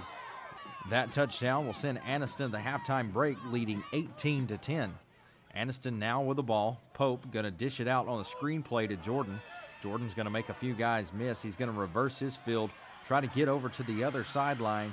He does just that, and he's going to pick up more than 30 yards here for a nice first down for the Bulldogs to open up the second half. A few plays later, Pope's going to fake the handoff, and he's going to roll out to the sideline, decide to keep it himself, and he's going to get into the end zone. Bulldogs now have 24 on the board. Next drive for Anniston, Pope's going to hand off to Brock Grant, and he's going to find his way up 15 yards downfield for a first down. Now Pope's going to look to the end zone, and he's going to find Nicholas Warren for the touchdown for the Bulldogs. The Cubs are still trying to find a way to answer this Anniston offense. Wheeler's going to drop back, and he's going to throw it down the middle of the field. He's going to find M.J. Morris for a big reception for the Valley Cubs. A few plays later, Wheeler is going to go back to the air here. And this time, he's going to find White one more time with a miraculous catch, setting up the Valley Cubs deep in Anniston territory. Next play, J.J. Beeson with a handoff. He's going to knock it into the touchdown. That wouldn't be enough, though, as Anniston would wind up winning it 40-16. And we're back here with Coach Rico Jackson and some Anniston players. Coach, just start off, talk about the game itself and how these guys did. Man, they played well, played hard, played together. Big win on the road. I'm really proud of them. Coach, the one thing I noticed tonight is after the way the game started, then a great drive out of your football team to respond to that kickoff. What do you think about just the way they came back and started the game themselves? Man, just really proud of them. They were resilient. I mean, they ran the kickoff back. They didn't flinch, and that's a sign of a good football team. It's a sign of good leadership, too, out of your players. Coach, who you got with us tonight? This one, Tavis Cunningham. He's kind of like a Swiss Army knife. He do it all for us. And then we got Jabbar Williams, our running back. Both of them played phenomenal tonight. I'm just really proud of both of them. Guys, tell us a little bit about how practice went this week. And, you know, this is a rivalry from way back. It hadn't been that way since about 16, I think. But give us a little bit of idea about how practice this week and what you thought about the game tonight. Practice this week, it was great. Everybody came out with great intensity, having fun, jumping around. And we came out knowing that we had to handle business this week because it was a big win. A big game on the road. Jabari? Basically same thing he said. You know, we just stay disciplined. You know, we stayed focused, and we knew we had to get this win today. You know, Jabari, you had a big night tonight on the ground. Talk a little bit about that. Man, hey, I had a good line. Coach called some good plays. I just executed to the best of my ability. Coach, after tonight, you know, a big region wall win for you tonight. Give us a little bit of idea where you think you stand right now and what's going forward for you. Man, we're going to enjoy it tonight, and we're going to get ready for Host Bluff. I mean, it's the next game, so that's how I treat it, just like tunnel vision. I like your attitude there, Coach, about the next game. There's no sense in worrying about the next week or the next week. You got to take care of what's coming up next week. Host Bluff's got a good football team. They had a big win tonight, so it should be a great matchup next week. Anniston Bulldogs win and defeat at Lucelle Stadium tonight. They defeat Alexandria 40-16. John? Jordan and Coach Short with our Judd Edwards State Farm Insurance Game of the Week. A big win for the Anniston Bulldogs, pulling away in the second half as they beat the Alexandria Valley Cubs in a big 4A Region 6 game out at Death Valley and Alexandria. And we have another brand new final after midnight tonight that we're going to show you, going back to our USA Softball of Alabama scoreboard. J.B. Pennington, as we told you, there it is graphically now. They beat Ohatchee 31-27. Pennington now 3-1. Their only loss to Walter Welborn 34-24. So Pennington beats Ohatchee tonight 31-27. Now time for our next extra point, and our Randy Wood, state representative out of District 36 extra point, again is having to do with that big game last week. Elba McKenzie 80-78, 4-overtime game last Friday night, produced 158 points. That's an all-time state record. Elba and McKenzie also totaled 22 touchdowns and 13 two-point conversions, also state records. The two Tiger teams, Elba's the Tigers, McKenzie's the Tigers, they also combined for 1,163 total yards. That ranks 8th all-time in AHSAA history. And we've got another amazing extra point coming up a little bit later on the show. We'll be back in just a moment.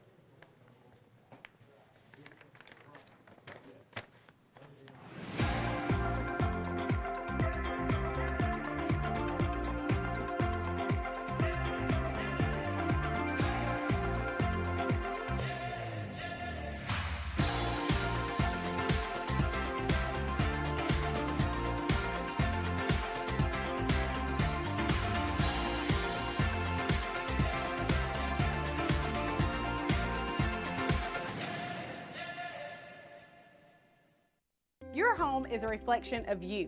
We understand that. That's why we'll personally help guide you through the process of product selection, finance, and installation. We have an extensive selection of designer tile, stone, carpet, laminate, hardwood, cabinets, and outdoor products, all with industry-leading quality. Let us help you choose the perfect touches for your entire home. We offer free in-home estimates and design consultations. Visit us today at Ted's Floors and Beyond. Your neighborhood Grub Mart is your one-stop shop for everything you need when you're on the go. Grub Mart features the best prices on Coke and Pepsi products and is the home to the 99-cent bag of ice every day. And Grub Mart is your exclusive home for the popcorn bucket. Purchase yours for only $5.99, then bring it for free refills throughout the year. And save every day with your Grub Mart Super Saver card. When you're on the go, it's good to know Grub Mart has everything you need. Gas, diesel, and delicious Oleo donuts. In business over 78 years, visit your local Grub Mart today.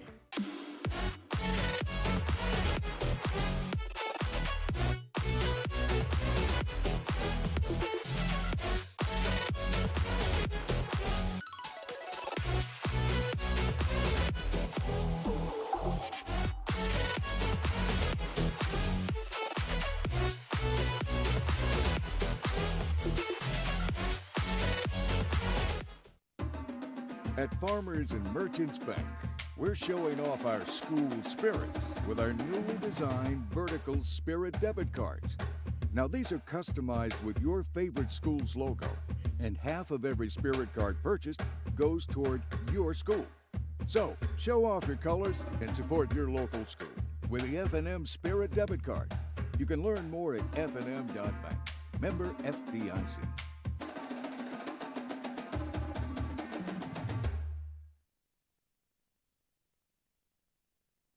The game-winning touchdown. A goal line stand. The perfect catch. The perfect stop. These are the moments that move you, but when a sports injury puts you on the sidelines, it's our job to get you moving again. Aniston Orthopedic Associates is the longest-standing orthopedic practice in East Alabama, providing exceptional care to thousands of athletes. Shaping the next generation of legends. Dedicated to what moves you. Aniston Orthopedic Associates, 8 a.m. Saturday Sports Injury Clinic. Every football season Saturday, 701 Layton Avenue, 3rd floor, Tyler Center. Coming up in just a few moments, we'll have our awards to remember East Alabama Top 10 with Coach and Chad Barnett. Awards to remember celebrating 40 years in business. One of the top 10 dealers in the Southeast for plaques, trophies, medals, and all type of awards. Our Tough Guy Trophy, our plaques for the Player of the Week. They provide all of that for us. They also provide the great etched plaques, which are first class for the Calhoun County Sports Hall of Fame. As the Vice President of the Hall of Fame, we use them. Have used them since the very beginning of the Calhoun County Sports Hall of Fame for all of our awards as well. They do fantastic work. Visit them, 4017 Alabama Highway 144 in Ohatchee. Also, awardstoRemember.com. We got more game video. Earlier in the show, we were joined by the head coach of the Oxford Yellow Jackets, Sam Adams, in here. His team, big winners tonight at home against Pinson Valley, 40-7. And men, we were there tonight at Lamar Field to cover the homecoming win tonight for Oxford against the Indians. Yeah, a couple homecomings tonight. It's that time of year, I guess. So Oxford looking to move to 4-0 on the season, and we'll go right out to the highlights in Oxford and see how this game fared as Pinson Valley. Man, we have seen some phenomenal games in this round between these two teams. You look at all the players that Oxford's put in the college level. You look at the NFL players Pinson Valley's put out. It's amazing. Yeah, no kidding. Great game usually between these two teams whenever they do face off. But this time, Oxford's a little bit ahead of the game. They're up 21-0 at half whenever we get there. And this is the opening kickoff of the second half. Andre Ford Jr. Could he go? Got to be tackled right at the 2-yard line. That'd be a big tackle, too, because they would be stopped. This is a pass into the end zone. It's going to be deflected, fall incomplete. So Oxford would have to settle for a field goal. Coach, they got no flag on that call. I saw you making the motion there. No flag. Field goal, though, is good. It's a 24-0 lead for the Yellow Jackets. Now back to punt for Oxford, and this is going to be an electric play here from Pinson Valley. You knew one of the Indians were going to come through and make a splash. Roland Riley traversing the field, being popped or delivering a pop. I don't know which way you want to call it, but he's down at the 18. and Pinson Valley would convert here.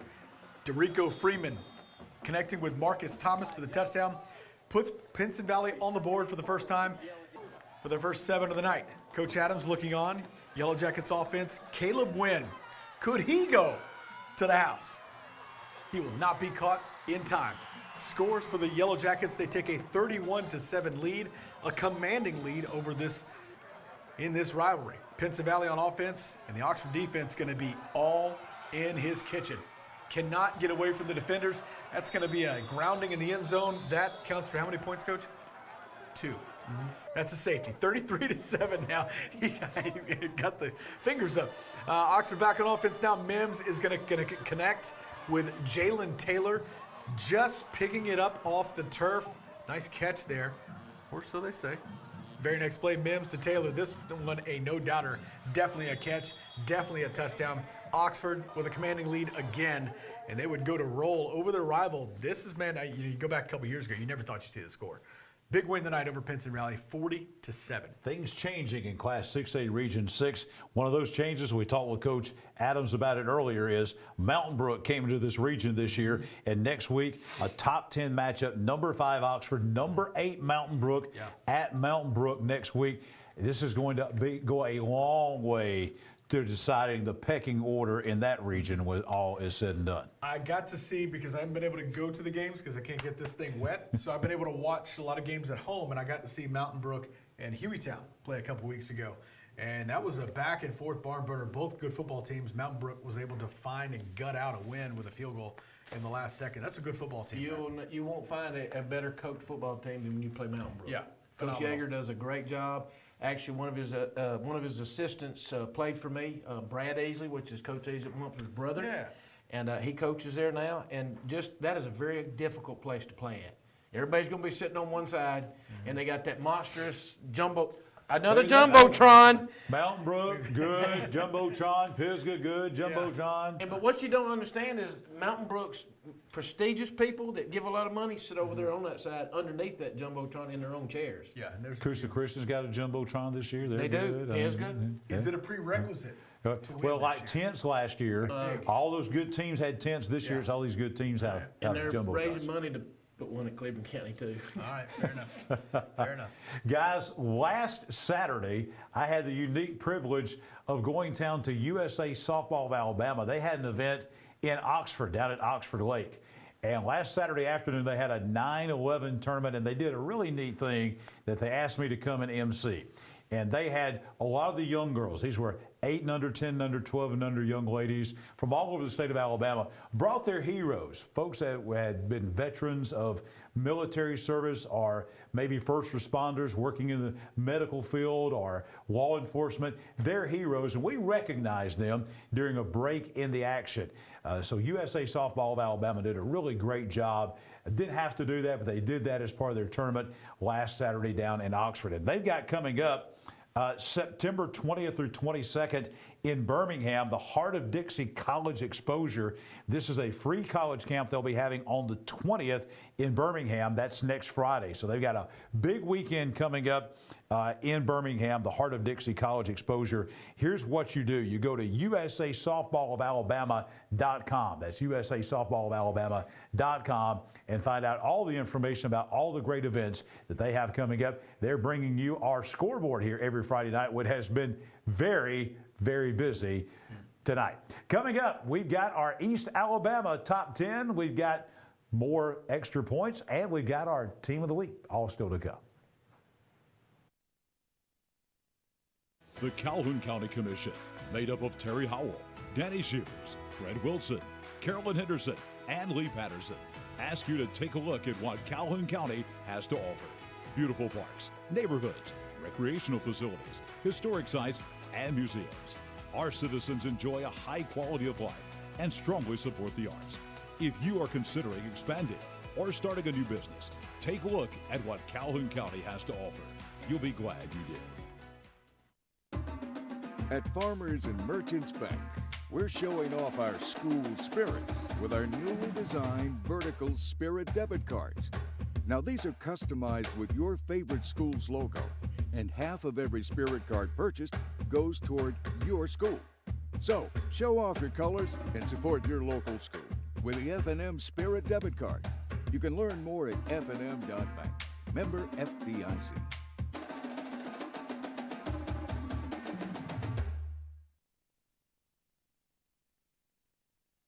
Your neighborhood Grub Mart is your one-stop shop for everything you need when you're on the go. Grub Mart features the best prices on Coke and Pepsi products and is the home to the 99-cent bag of ice every day. And Grub Mart is your exclusive home for the popcorn bucket. Purchase yours for only $5.99, then bring it for free refills throughout the year. And save every day with your Grub Mart Super Saver Card. When you're on the go, it's good to know Grub Mart has everything you need. Gas, diesel, and delicious Oleo donuts. In business over 78 years, visit your local Grub Mart today.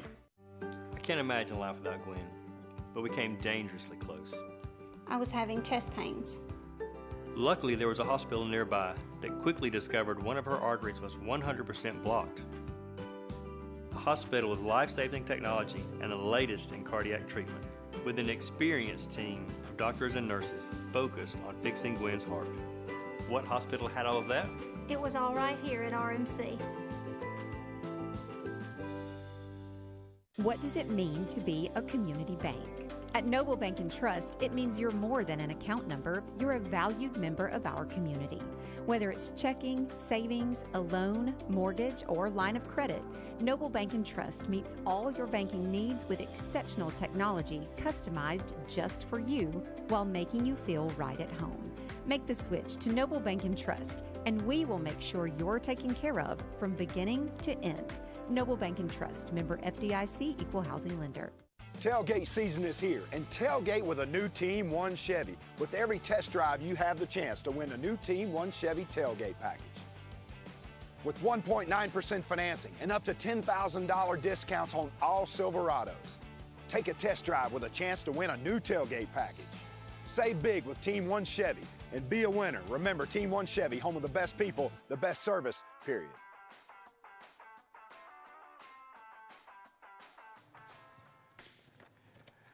Our Noble Bank and Trust postgame presser busy tonight. We had Vaughn Lee, new head coach of the Cleveland County Tigers, in studio. Also in our Noble Bank and Trust postgame presser, we had Sam Adams, head coach of the Oxford Yellow Jackets.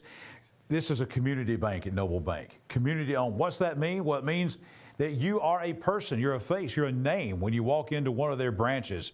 More than an account number, all decisions are made locally, and they give back to our communities more than any bank their size in East Alabama.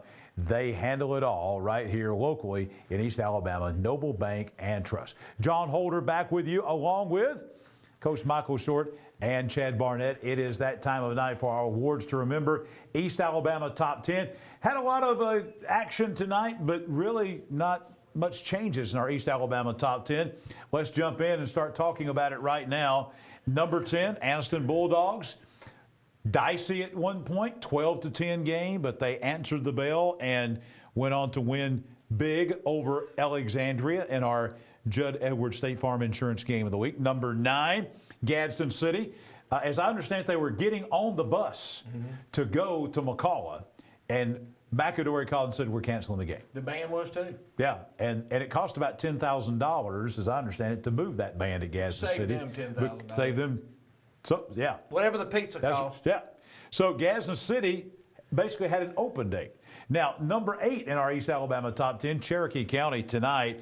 They just rolled over Etowah 42-0 over at Bobby Joe Johnson Field in Center. Number 7, the Moody Blue Devils. Moody tonight, no problem with St. Clair County. They talk about the 411 boys. This was Moody and St. Clair County right there on 411. Moody took care of their northern neighbors over in Odenville tonight, 47-0. Number 6 in our East Alabama Top 10, Spring Garden, setting up a huge showdown next week. Spring Garden beat Woodville tonight, 48-0. Battle of undefeateds next week, probably for the region title with Valley Head at Valley Head at Tiger Stadium next week. Huge game. Number 5, Coosa Christian. They were the smartest people of everybody. They went early tonight, didn't they? They went at 4:30 up in Falkville in Morgan County. If they would have been in the same situation as Ohatchee and Westbrook Christian. But they played at 4:30, and Coosa Christian tonight beat Falkville region game 42-0. Number 4 in our East Alabama Top 10, the Piedmont Bulldogs had an open date tonight. They were smart because, hey, Jonathan Miller foresaw that we're going to have a big night of storms and rain and hurricanes, so he scheduled an open date. Just kidding. Number 3, the Oxford Yellow Jackets. They're doing everything you can ask of Oxford. Oxford has answered the bell all season long.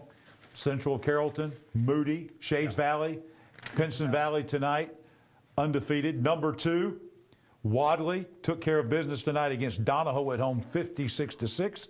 And number 1, Central of Clay County, they traveled down to Marbury in Otaga County, and they beat the Bulldogs tonight without any problem, cruising 34-3.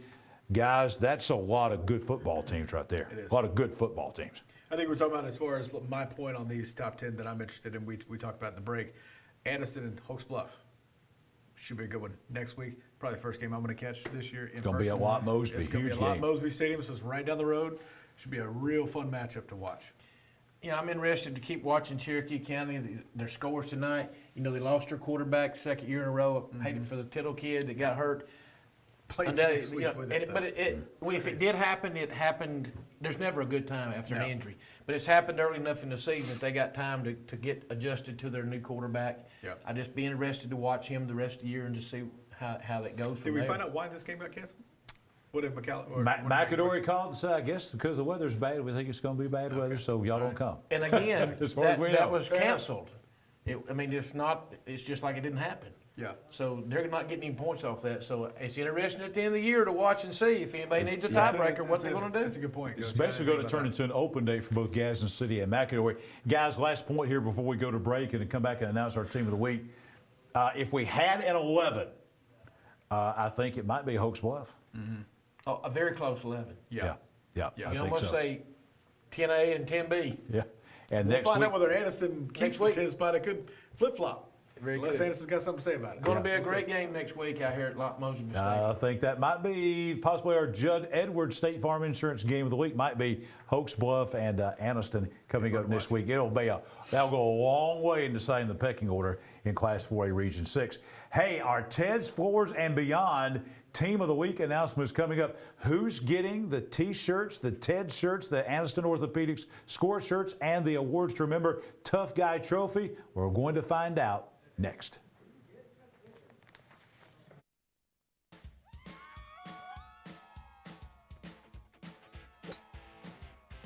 Wow, these guys are everywhere. I'm telling you. Hey, you remember when we talked about doing some upgrades to the bathrooms and the floors? I do. Well, I think it's about time we check in to do it. I know exactly who to call. They're everywhere. From your kitchen, bathroom, living room, fireplace, or anything in between, even the golf course, Ted's is everywhere. Call today for your free in-home estimate.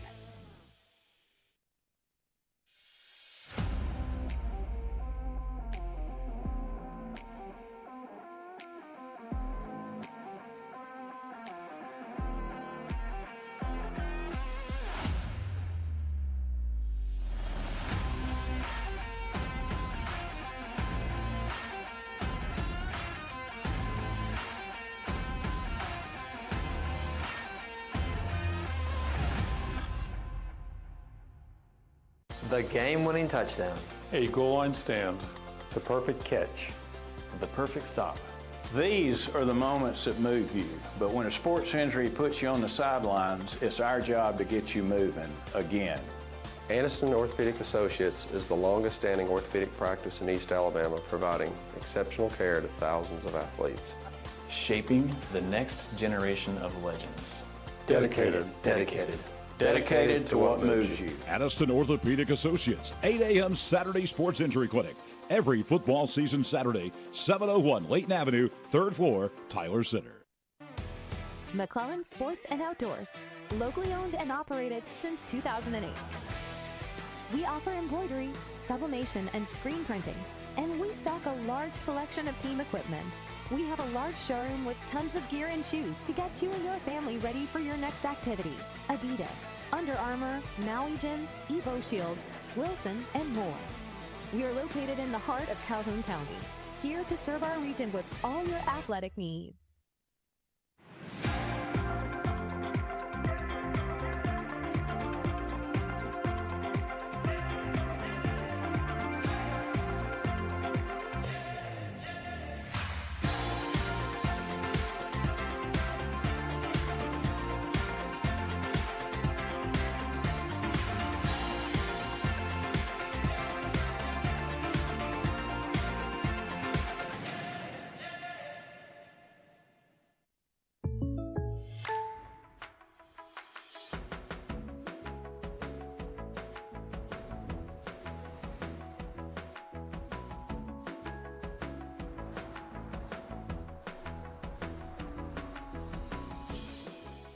The State Farm Personal Price Plan helps you create an affordable price just for you. Contact local agent Judd Edwards for your personal price plan today. Well, not very long from now, at 8 o'clock this morning, Aniston Orthopedics is having their sports injury clinic at 8 a.m. in the Tyler Center. That's every Saturday morning at 8. You can see an orthopedic doctor, get x-rays if needed. Most importantly, get on the field as soon as possible. Don't suffer. Don't worry about the injury all weekend long and wait till Monday. No need to do that. 8 a.m. you come down and get checked out at Aniston Orthopedics. By the way, I'm out at the stadiums and I'm seeing their folks. They're everywhere. They're at Weaver tonight. They're out at Welborn at Aniston Orthopedics. They were down Munford. We were down there. They take care of Munford. They take care of so many teams here in East Alabama. Fine folks there at Aniston Orthopedics, bringing you those Aniston Orthopedics cheerleading squad of the week. Glencoe was in the studio earlier. Fine young ladies from there in Glencoe. And also, they present those Aniston Orthopedic score shirts. Speaking of that, it is our Ted's Floors and Beyond Team of the Week announcement. The trophy, the Aniston Orthopedic score shirts, the Ted shirts. Where's it coming to? Well, it's a team that the Cleveland County Tigers. Cleveland County won their first game of the year tonight as they won over Talladega, first game of the year. They also won their first region game of the year, first win of the year in the career of their new head coach, Vaughn Lee. They did that tonight. Also the 450th win in Cleveland County history, all tonight. Put all those things together, the Cleveland County Tigers are our team of the week. And finally, guys, we've got our last Randy Wood out of District 36 extra point. Check this one out. McGill-2 and Catholic place kicker Jack O'Neill kicked a state single game record 6 field goals in the Yellow Jackets' 18-16 victory over Theodore. O'Neill had field goals of 38, 40, 31, 32, 32, and 34 yards, all kicked in the rain. His final kick with 1:27 remaining gave McGill the win. The game-winning field goal. 18 kicking points scored by O'Neill, was 1 point shy of the AHSAA state record of 19, but O'Neill accounted for all 18 points in the win, which was another AHSAA record. That's not bad. Great extra point there from State Representative Randy Wood out of District 36. All right, that's going to wrap it up for High School Football Alabama's After the Game, presented by the Calhoun County Commission. For Jon Holder, Coach Michael Short, Chad Barnett, and I'm telling you, hard-working High School Football Alabama team. We'll see you right back here next Friday night.